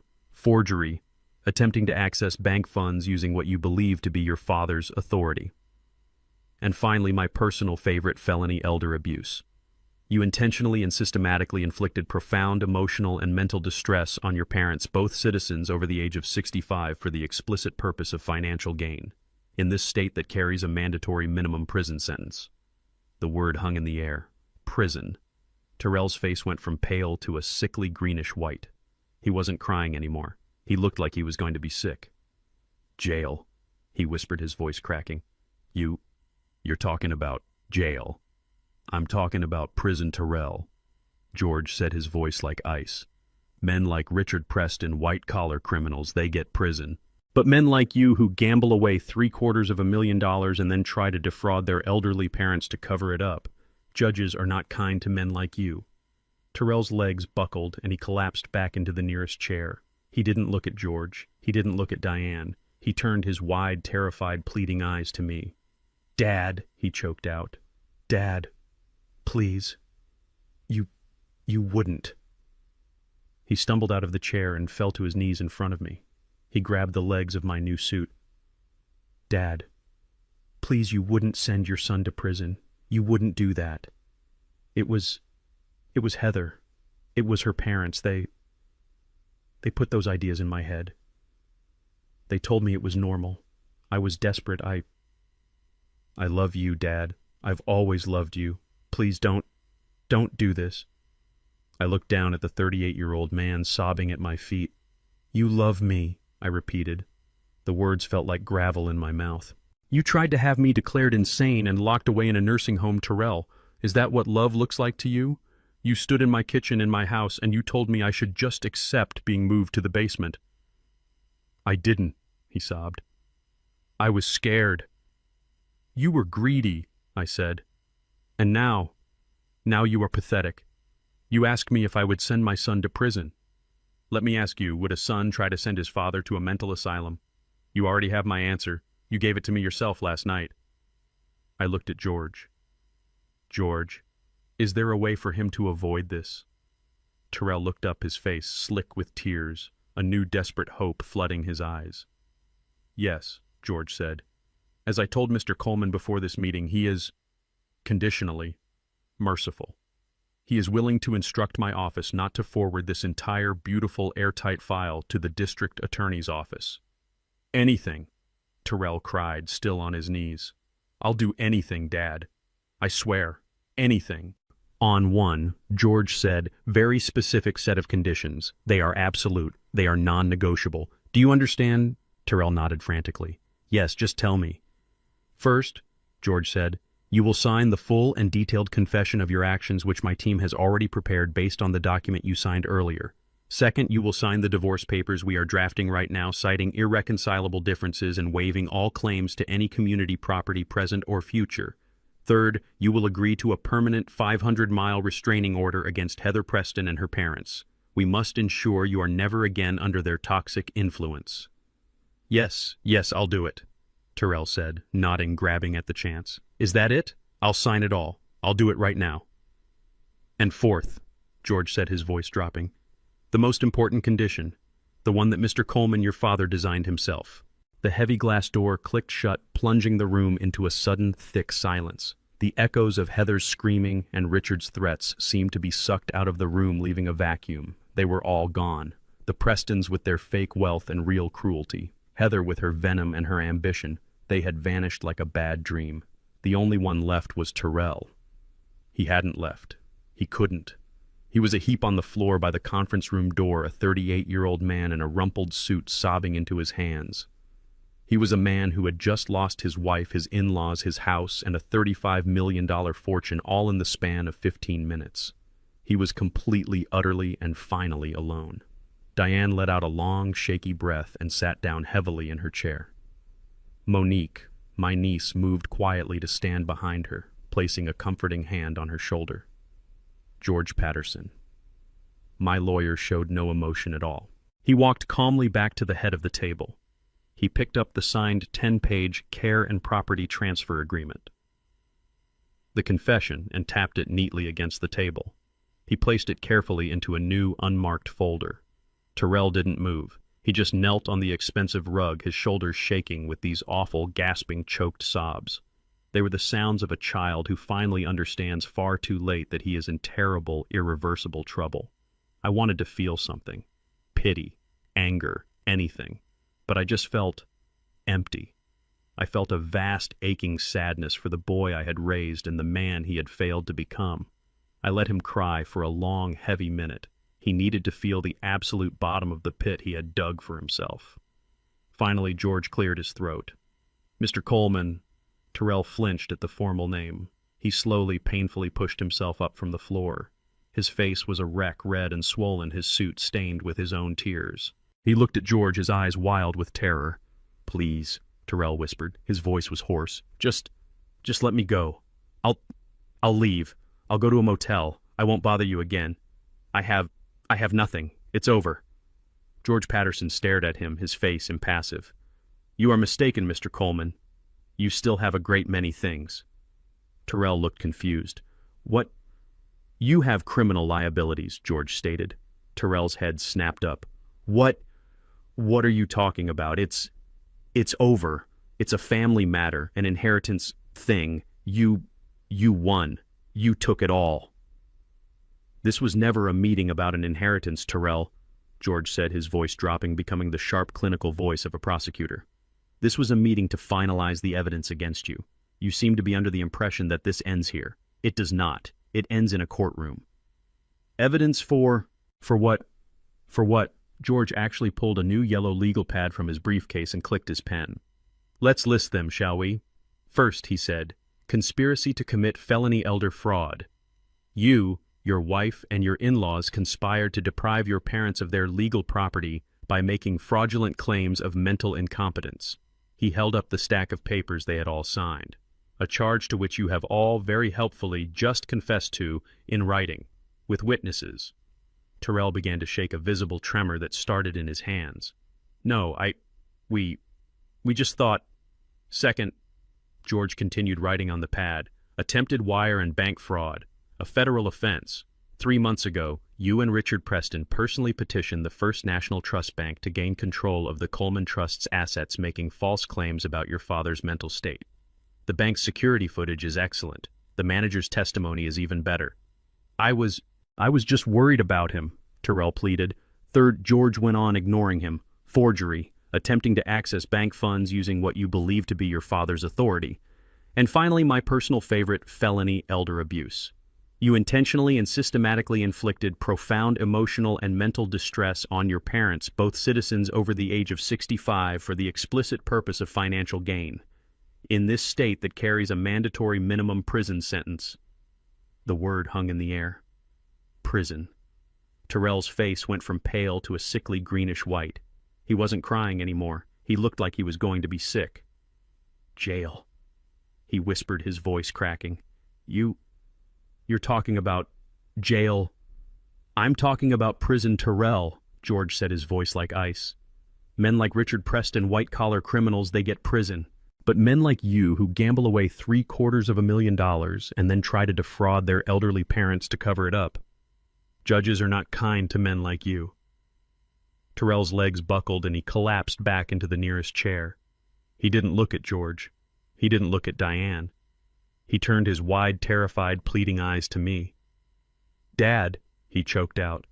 "Dad, please. You wouldn't." He stumbled out of the chair and fell to his knees in front of me. He grabbed the legs of my new suit. "Dad, please. You wouldn't send your son to prison. You wouldn't do that. It was Heather. It was her parents. They put those ideas in my head. They told me it was normal. I was desperate. I love you, Dad. I've always loved you. Please don't do this." I looked down at the 38-year-old man sobbing at my feet. You love me, I repeated. The words felt like gravel in my mouth. You tried to have me declared insane and locked away in a nursing home, Terrell. Is that what love looks like to you? You stood in my kitchen in my house and you told me I should just accept being moved to the basement. I didn't, he sobbed. I was scared. You were greedy, I said. And now you are pathetic. You asked me if I would send my son to prison. Let me ask you, would a son try to send his father to a mental asylum? You already have my answer. You gave it to me yourself last night. I looked at George. George, is there a way for him to avoid this? Terrell looked up, his face slick with tears, a new, desperate hope flooding his eyes. Yes, George said. As I told Mr. Coleman before this meeting, he is conditionally merciful. He is willing to instruct my office not to forward this entire beautiful airtight file to the district attorney's office. Anything, Terrell cried, still on his knees. I'll do anything, Dad, I swear, anything. On one, George said, very specific set of conditions. They are absolute, they are non-negotiable. Do you understand? Terrell nodded frantically. Yes, just tell me. First, George said, you will sign the full and detailed confession of your actions, which my team has already prepared based on the document you signed earlier. Second, you will sign the divorce papers we are drafting right now, citing irreconcilable differences and waiving all claims to any community property present or future. Third, you will agree to a permanent 500-mile restraining order against Heather Preston and her parents. We must ensure you are never again under their toxic influence. Yes, I'll do it, Terrell said, nodding, grabbing at the chance. Is that it? I'll sign it all. I'll do it right now. And fourth, George said, his voice dropping, the most important condition, the one that Mr. Coleman, your father, designed himself. Terrell was still on his knees, looking up at George, waiting for the final blow. He was a cornered animal ready for anything. But before George could speak, Diane held up her hand. Wait, George, just wait. She had been silent, a ghost in the room, absorbing every awful revelation. Now she stood up from her chair. She walked past me, past Monique, and stood over her son. I expected to see her usual softness. I expected tears. But her face was hard. It was the face of a mother who had been betrayed to her very core. Before we talk about conditions, she said, her voice shaking but clear, I need to know one thing. Terrell looked up at her, his face a mess. Mom, anything. Why? She asked. It was the simplest question in the world and the most complicated. Just why we loved you, Terrell. We gave you everything. We worked so hard. Your father, he built this legacy, this secret to protect you. And you tried to destroy him. You looked at us, your own parents, and you saw what a burden, an obstacle. What did we do? What did I do to make you hate us so much? This question was more devastating than any legal threat. This was his mother asking him how he had become a monster. Terrell couldn't answer. He just broke. He buried his face in his hands, and his sobs echoed in the silent, expensive room. I don't hate you, he choked out, his voice muffled. I don't. I just... You just what? Diane demanded. What was more important than us? He looked up, and the truth, the ugly, pathetic truth, finally came pouring out of him. I was ashamed, he yelled, the words ripping from his throat. I was always ashamed. I frowned. Ashamed of what? We gave you a good home. We gave you an education. You don't get it, he cried, looking at me. You never got it. I grew up in that simple house, that humble house. I went to the State University while all my friends went to Yale and Harvard. You were an architect, Dad, but you drove a 10-year-old Honda and fixed your own roof. Mom, you were a homemaker, but you cut coupons and shopped at discount stores. You called it frugal. You called it valuing labor. He laughed that broken, terrible laugh again. You know what they called it, my friends? They called it poor. They called it cheap. So you were ashamed of us, I said. It wasn't a question. And then he continued, ignoring me. I met Heather and her family. Richard, Barbara. They had things. They didn't just have money, they had class. They talked about summers in the Hamptons skiing in Gstaad clubs that I didn't even know existed. They were better. They are criminals, Monique said, speaking for the first time. I didn't know that then, Terrell screamed at her. I just knew they were everything I wasn't. I wanted to be one of them. I wanted Heather. And to get her, I had to lie. I told her you were old money. I told her you were eccentric, and that you were modest by choice, but that you were secretly loaded. He looked at me, a bitter irony in his eyes. Turns out, I wasn't even lying, was I? You were loaded. You just never told me. The lie just got bigger. He went on, his voice dropping to a whisper. I had to buy her the ring. I took out a loan. I had to take her on vacations we couldn't afford. I took out another loan. Then I had to keep up. The condo, the car, the dinners, and the betting. I thought I could make one big score. Just one. Pay it all off. Live the life I was pretending to have. But you didn't win, I said. I never won, he whispered. I just lost, and lost, and lost. So you came for us, Diane said, her voice flat.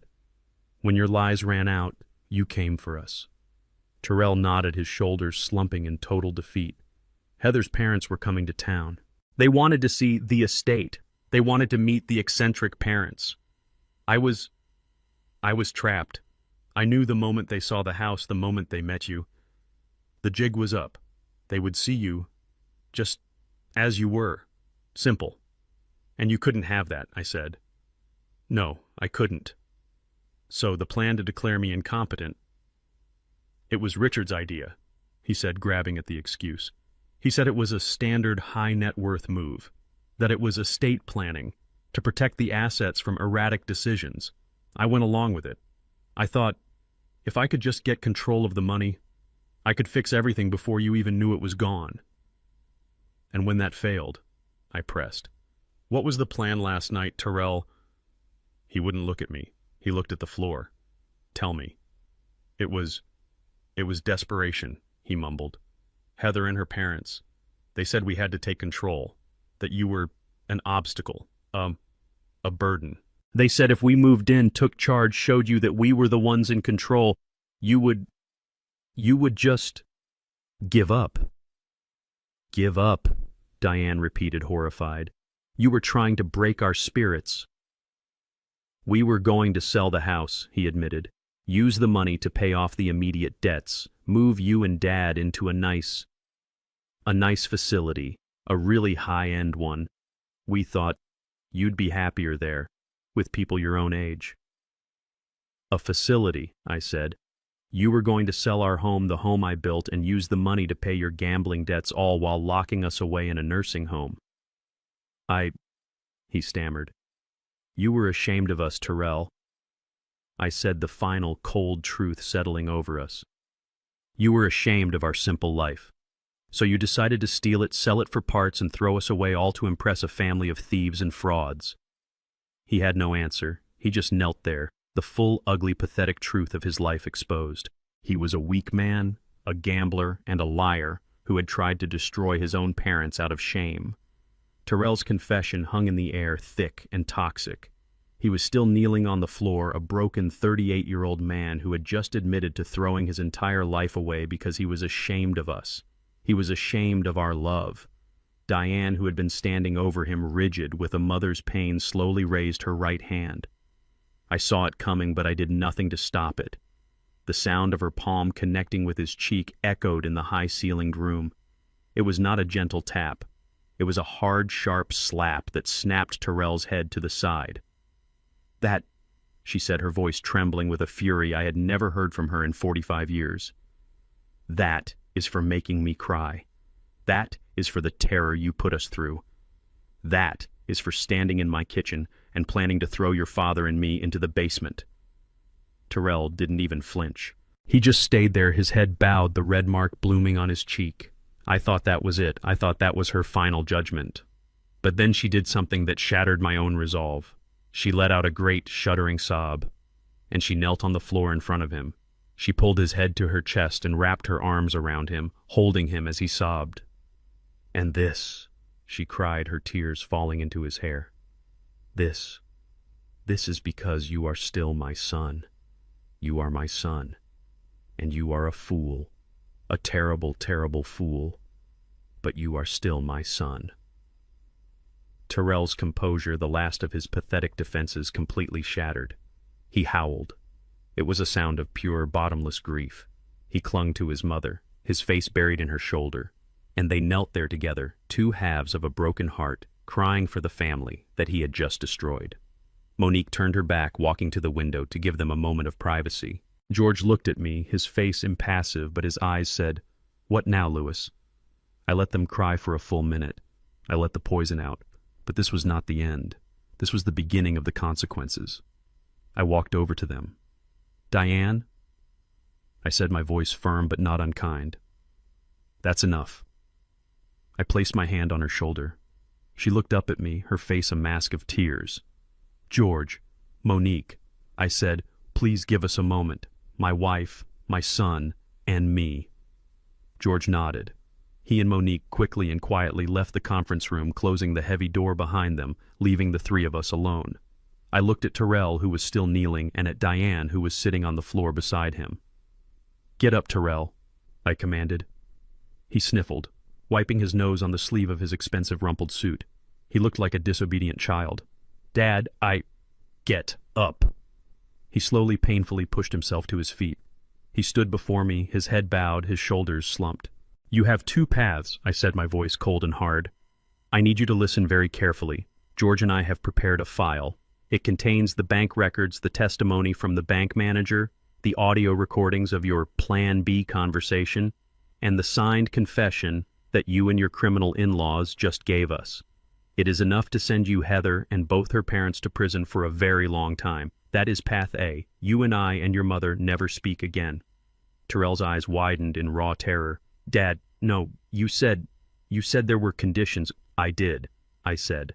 "And that is path B. You will avoid prison, Terrell. You will not face criminal charges from me, but you will pay for what you did. You will pay in a way that you finally understand. And these conditions, they are not negotiable. You will agree to all of them right here, right now, or I will call George back in here and he will walk that file straight over to the district attorney's office. Am I clear?" Yes, Dad, clear," he said, nodding frantically, his eyes desperate. "Anything, I'll do anything." "Good." I began to pace. "First, you will go into treatment, not just therapy. You are a gambler. You have an addiction. You will check into a 30-day inpatient program and you will follow it with outpatient meetings for as long as the doctor deems necessary. Am I clear?" "Yes, Dad." "Second, you will find a job. I don't care what it is. You can sweep floors, you can flip burgers, you can drive a truck. You will earn a paycheck with your hands.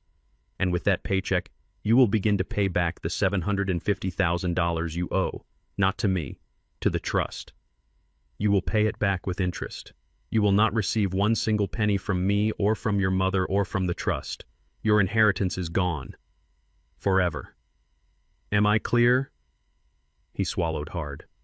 The reality of a lifetime of debt, of working-class labor, was hitting him. But he looked at me at the prison door waiting on the other side, and he nodded. "Yes, I understand. I will."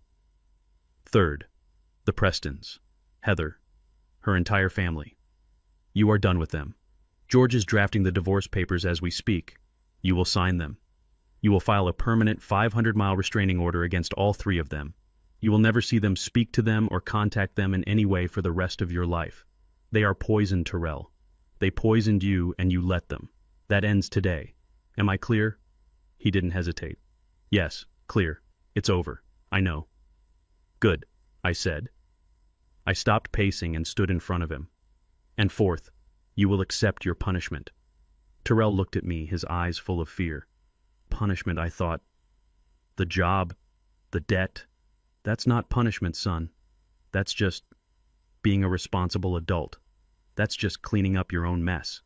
No, I mean a real punishment, a consequence, a daily reminder of what you did, of who you were willing to become.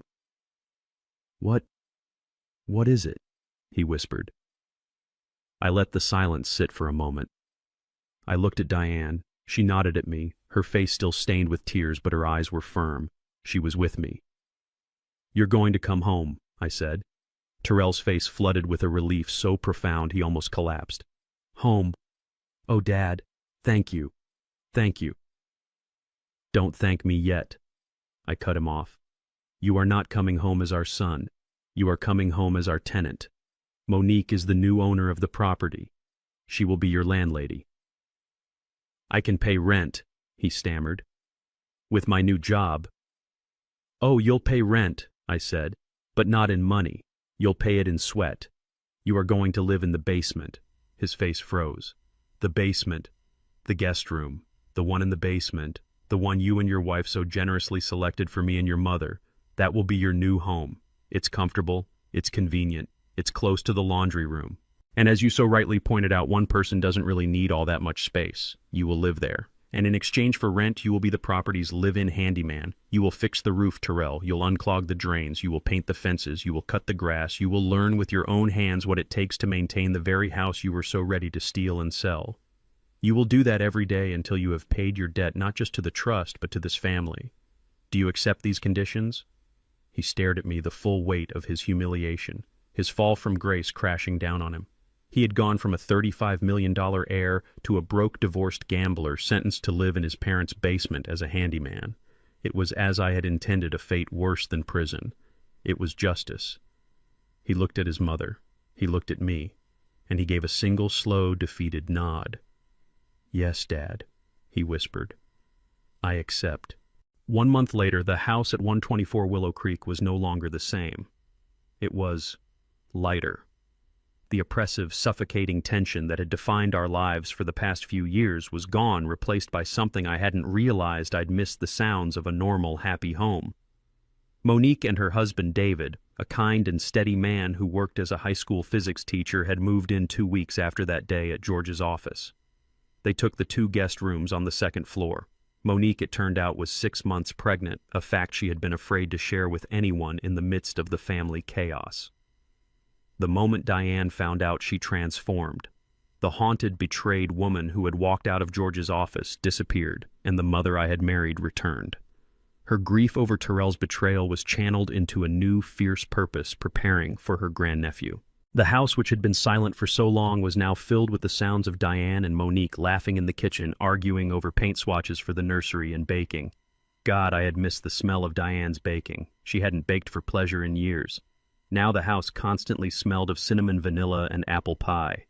Diane and I were back in our master bedroom, our sanctuary. Life was settling into a new rhythm, a better rhythm. Monique and David insisted on paying for groceries. David, it turned out, was a fantastic gardener and spent his weekends reclaiming the backyard from the weeds. We were a family, a different one than I had planned, but a real one. And then there was Terrell. Terrell lived in the basement. He had returned from the 30-day inpatient gambling addiction program just last week. He looked thin. The arrogance that had defined him for so long was gone, stripped away, leaving behind a hollow-eyed, quiet man I barely recognized. He had kept his word. He had gotten a job. He was stocking shelves and mixing paint at the local Ace Hardware store. Every evening at exactly 6:15, I would hear the side door open and close. I would watch from the kitchen window as my son, my 38-year-old son, walked across the yard to the basement entrance. He was no longer the man in the sharp navy suit. He came home covered in a fine layer of drywall dust, his hair matted with sweat, his fingernails permanently stained with grease and paint. He looked exhausted. He looked broken, but he also looked real. He did not join us for dinner. That was part of the arrangement. His meals were his own responsibility. He ate alone in his basement room. He was a tenant, a handyman. He was serving his sentence. I did not speak to him, and he did not speak to me. We coexisted in the same house, 2 separate worlds. Diane would look at me, her eyes pleading, asking me to say something, to offer some small comfort. But I held firm. This was not a wound that could be healed with a simple, "I'm sorry." This was a debt that had to be paid in full, with sweat and humility and time. This evening I was in the kitchen while Diane and Monique were upstairs. I was pouring myself a glass of water when I heard it, drip, drip, drip. The sound came from the kitchen sink, a steady, annoying, persistent leak from the faucet I had installed myself 15 years ago. I sighed. I looked at the drip. Then I looked at the clock. 6:13 p.m. I waited. At 6:15 on the dot, I heard the side door. I watched Terrell walk past the window, his head down, his shoulders slumped, carrying his lunchbox. I dried my hands and walked to the basement door. I opened it and walked down the stairs. The room was clean sparse. A single bed neatly made, a small desk, a hot plate in the corner. Terrell was standing in the middle of the room, just taking off his heavy paint-stained work boots. He froze when he saw me. He looked like a startled animal. "Dad," he said. His voice was hoarse. "The faucet," I said, my voice flat, all business. "The one in the kitchen, it's leaking. A seal is probably worn out. I need you to fix it." Terrell just looked at me. For a second, a flash of the old arrogant Terrell sparked in his eyes. The marketing director who didn't fix things. The man who hired people. I met his gaze unblinking. The spark died. He looked down at his dirty hands. "Okay," he said quietly. I'll need to go back to the store tomorrow. Get a new O-ring set for that model." "Fine," I said. "See that you do. Monique needs the kitchen for dinner." I turned to leave. I was halfway up the stairs when I stopped. I didn't turn around. "Your mother," I said, my back still to him. "She made that chicken cacciatore you like. There's a plate saved for you on the stove." I heard a sharp intake of breath from the room below. I waited. I heard a sound, a small choked noise. "Thank you," he whispered. His voice was thick. "Please, tell her thank you." I stood there for a moment longer, my hand on the railing. I was not ready to forgive him. I was not even close. But I knew what I was seeing. "You're paying your rent, Terrell," I said, still not looking at him. "You're getting your hands dirty. You're doing it on your own." I paused, and the final words came out heavy with the weight of everything we had lost and everything that was still broken. "For the first time in your life, you're doing it on your own." I walked up the stairs and closed the door, leaving him alone in the basement with his tools and the dinner his mother had saved for him. The phone rang 2 weeks later. It was George. His voice was crisp, efficient, and held a note of finality. "Louis," he said, "I wanted to give you the final update on the Preston side of things. It's officially over." I was sitting at my kitchen table nursing a cup of coffee. Through the window I could see Diane and Monique in the backyard, sitting on the porch swing, talking animatedly about the baby that was on the way. "What happened, George?" I asked, my voice calm. "Richard Preston," George began, "was arrested by federal agents an hour ago at his golf club, right on the 9th hole." I closed my eyes. Justice. "The SEC investigation we uncovered was the final nail," George continued. "He wasn't just borrowing from his clients, Louis. He was running a full-blown Ponzi scheme. He's looking at 20 years minimum. He's not getting out." I thought of that arrogant, condescending man who had laughed in my face and told me I was irrelevant. He was a man who measured everyone by their bank account, and his, it turned out, was built on pure fantasy. "And his wife Barbara?" I asked. "Completely wiped out," George replied, and I could hear the grim satisfaction in his voice. "Every account she had was tied to his fraudulent business. The house has been seized by the feds. The cars are gone. She's currently living in a Motel 6, according to my investigator. She's functionally bankrupt. Worse," George added, "she had the audacity to try and call my office demanding that the Coleman Trust pay for her legal fees. She claimed she was a victim of my aggressive tactics." "What did you do?" "I sent her a bill," George said flatly, "for the emotional distress she caused my clients, Mr. and Mrs. Louis Coleman. She won't be calling again. The Prestons Louis are finished. Socially, financially, and legally. They flew too close to the sun and they got burned." I felt a quiet sense of order settle over me. It wasn't joy, it was just completion. "And the daughter?" I asked. I couldn't bring myself to say her name. "Ah, yes, Heather. She's been busy," George said. "How so?" "She filed for divorce immediately, just as she had threatened. Her lawyer, a real shark from a downtown firm, filed a motion to seize all of Terrell's assets as emergency alimony. She was still convinced, even after everything, that the $35 million was hiding somewhere. She was convinced that we were just playing an elaborate game." "What happened?" I asked, though I could guess. George actually chuckled, a dry, humorless sound. "It was Anticlimactic. We had Terrell submit his last 3 pay stubs from the Ace Hardware store. We provided a notarized copy of his new lease agreement for the basement room. We showed his bank account, which currently has a balance of $212.48. I pictured Heather's face.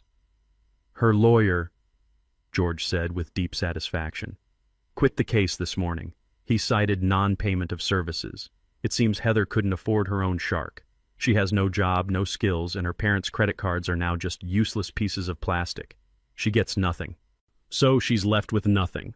She is left with exactly what she brought into this family, George confirmed. A bad attitude and a lot of expensive, out-of-style clothes. There was a pause.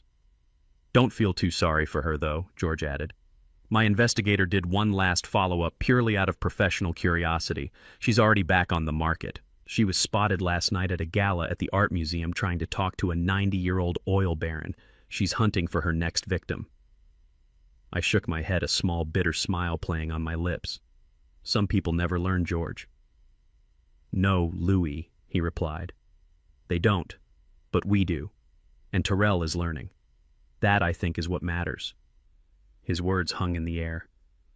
So, George asked, his voice softening, all business concluded. That's the end of it. The Prestons are gone. Heather is gone. Terrell is paying his dues. The last question is, are you happy, Louis? After all this, was it worth it? I didn't answer right away. My gaze drifted back out the window. Diane and Monique were still on the porch swing laughing. In the yard, I could see David, Monique's husband, standing next to our old, stubborn riding lawnmower, and next to him was Terrell. He was covered in grease. His hands were black. He had the mower's engine cover open, and he and David were looking inside. David was pointing at something. Terrell listened. He nodded. He wasn't the slick marketing director. He wasn't the arrogant, defeated son. He was just a man learning how to fix something. He was learning how to do the work I had always done. I watched as Terrell finally pulled the starter cord.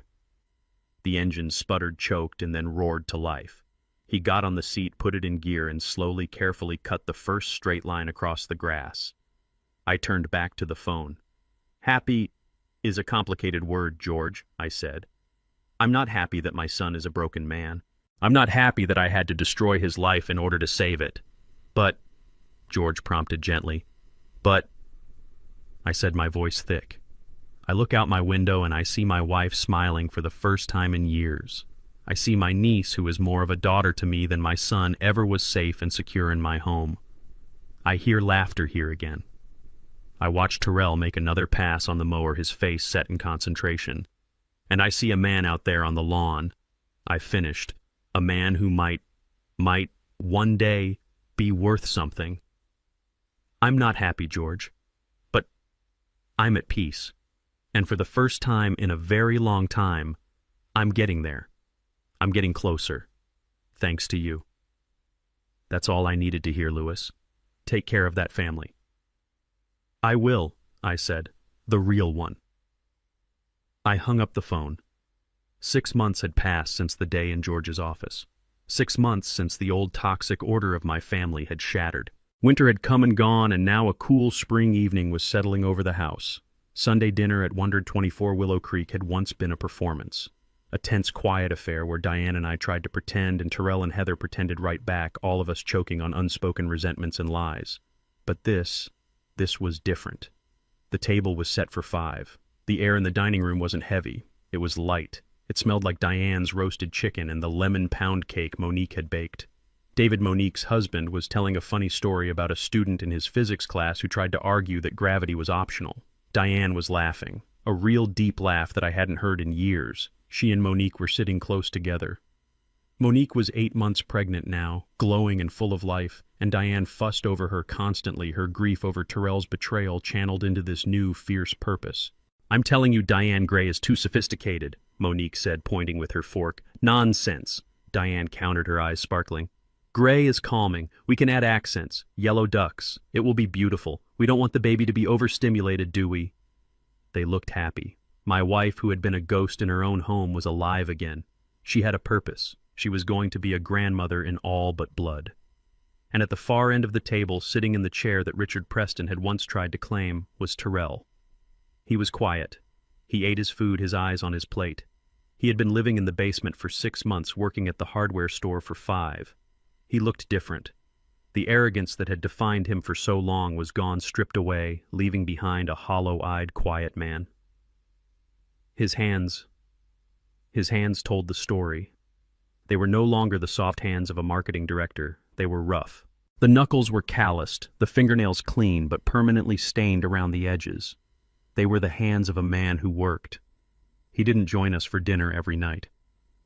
But Sunday was becoming a tradition. It was Monique who had insisted. He's part of the household, Uncle Louis. He does the work. He should eat with the family. He listened. He didn't interrupt. He didn't boast. He didn't pretend. He was just there. Tyrell, David said, pulling him into the conversation. That fix you did on the attic insulation, brilliant. Our room is 10 degrees warmer. Tyrell looked up, surprised to be addressed. Oh, it was just some fiberglass batting. The old stuff was compressed. I saw a draft by the north-facing eave. Well, whatever it was, Monique smiled at him. It worked. Thank you. Tyrell just nodded, a slight flush rising on his neck. You're welcome. He went back to his chicken. He wasn't the center of attention. He wasn't the heir apparent. He was just the man who lived in the basement, the man who fixed things. And for the first time, it seemed like that was enough. After dinner, Diane and Monique started clearing the plates, arguing over who got the last piece of cake. David went upstairs to read.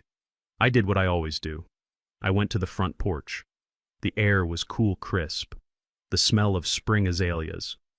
I sat in my old rocking chair, the one my own father had built, and looked out at the quiet street. 124 Willow Creek. It was my house again.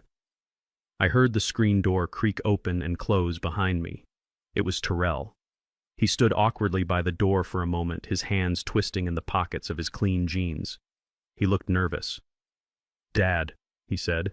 His voice was quiet. Tyrell. I replied, not turning. I just kept rocking.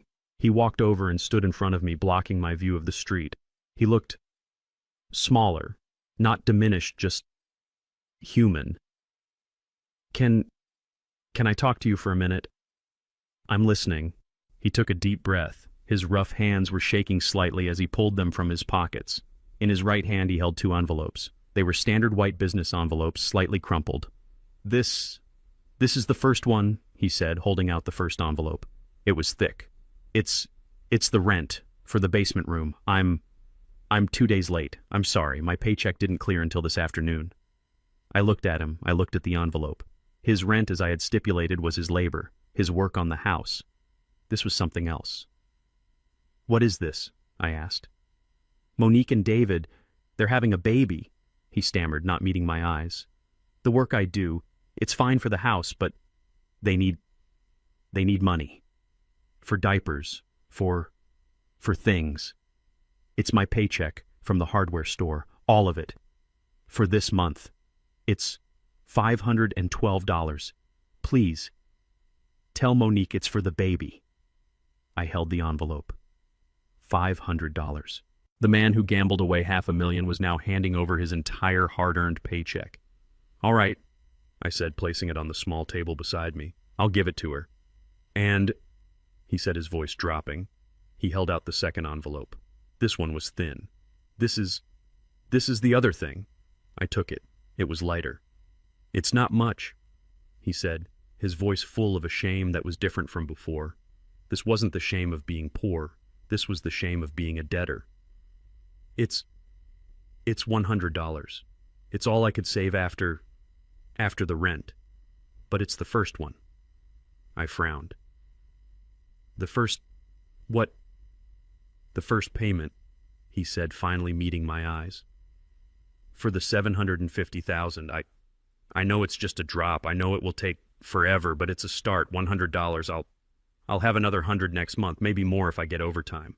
He stood there exposed, offering this pathetic, powerful gesture. I held the small envelope in my hands. $100 against a debt of $750,000. It was nothing. It was a joke. and it was at the same time the most valuable payment I had ever seen.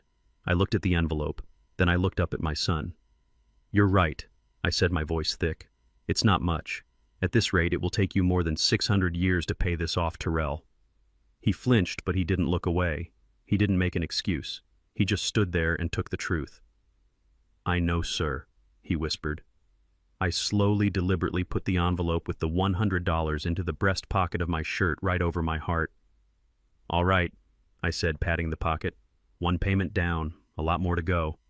A single tear escaped his eye and rolled down his cheek. He wiped it away angrily with the back of his rough hand. "Yes, sir." He stood there for another moment. "The faucet, in the kitchen, I fixed it. It won't drip anymore." "Good," I replied. "That's good work." He nodded as if he had just been given the greatest compliment of his life. "Good night, Dad."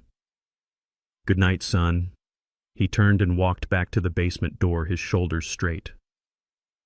I sat there on the porch for a long time, rocking back and forth in my father's chair. I heard the faint sounds of Diane and Monique laughing as they washed the dishes. I heard the distant sound of the city. I felt the crisp spring air on my face. George had asked me if I was happy. No, I wasn't happy. Happiness was too simple a word. I had lost my son, the brilliant, arrogant, weak, lying marketing director. That son was gone forever. I had been forced to destroy him. But as I sat there in the dark, my hand resting on my chest, feeling the small crin-clad envelope in my pocket, I realized that in the wreckage I had found something else. I had found a man who was paying his debts, a man who fixed what was broken, a man who was learning the hard way how to build a life instead of just buying one. I had lost the son I thought I wanted, but I had finally found the man I had always needed him to be. I closed my eyes. The house was quiet. The war was over, and for the first time in my 69 years, my world was finally truly in order. I was at peace. Here is the lesson we can all take from this story. This story teaches us a powerful lesson about the difference between price and value. Tyrell and the Prestons were obsessed with the price of everything: the house, the cars, the status, but they understood the value of nothing. They mistook Lewis's humility for weakness and his simplicity for poverty. But true wealth isn't about what you can show off. It's about the character you build in private, the integrity you maintain under pressure, and the peace you find in an honest life. Respect, loyalty, and dignity are the only assets that can never be faked, forfeited, or gambled away. I've had a lot of time to look back on everything that happened, and I want to be honest with you. If there is one thing I would tell anyone listening, it's this: don't make the same mistake I did. Don't stay silent when disrespect starts. Don't confuse humility with weakness, and don't assume love alone will protect you from betrayal. I believed that living simply would teach the right values. I believed that patience would be enough. But life taught me something harder. Even family must be held accountable. God gave us hearts to love, but also minds to discern. Ignoring that balance nearly cost me everything. Here is the lesson I learned the hard way: true wealth isn't money, houses, or status. It's integrity. It's knowing who you are when no one is watching. And when the storm comes, it's faith that steadies you. I trusted God not to give me revenge, but to restore order and truth. If you are a parent, don't raise heirs, raise adults. If you are a child, remember this: respect is not optional, and gratitude is not weakness. And if you are struggling, don't lose hope. God works even in the silence. If this story moved you, I invite you to share your thoughts in the comments. Tell me what lesson stood out to you the most. If you found value here, consider sharing this story and gently supporting the channel by subscribing and turning on notifications. Thank you sincerely for staying with me until the end. And a gentle note before you go: the next story contains some fictionalized elements created for educational reflection. If that's not something you wish to continue with, feel free to step away and choose content that better suits you.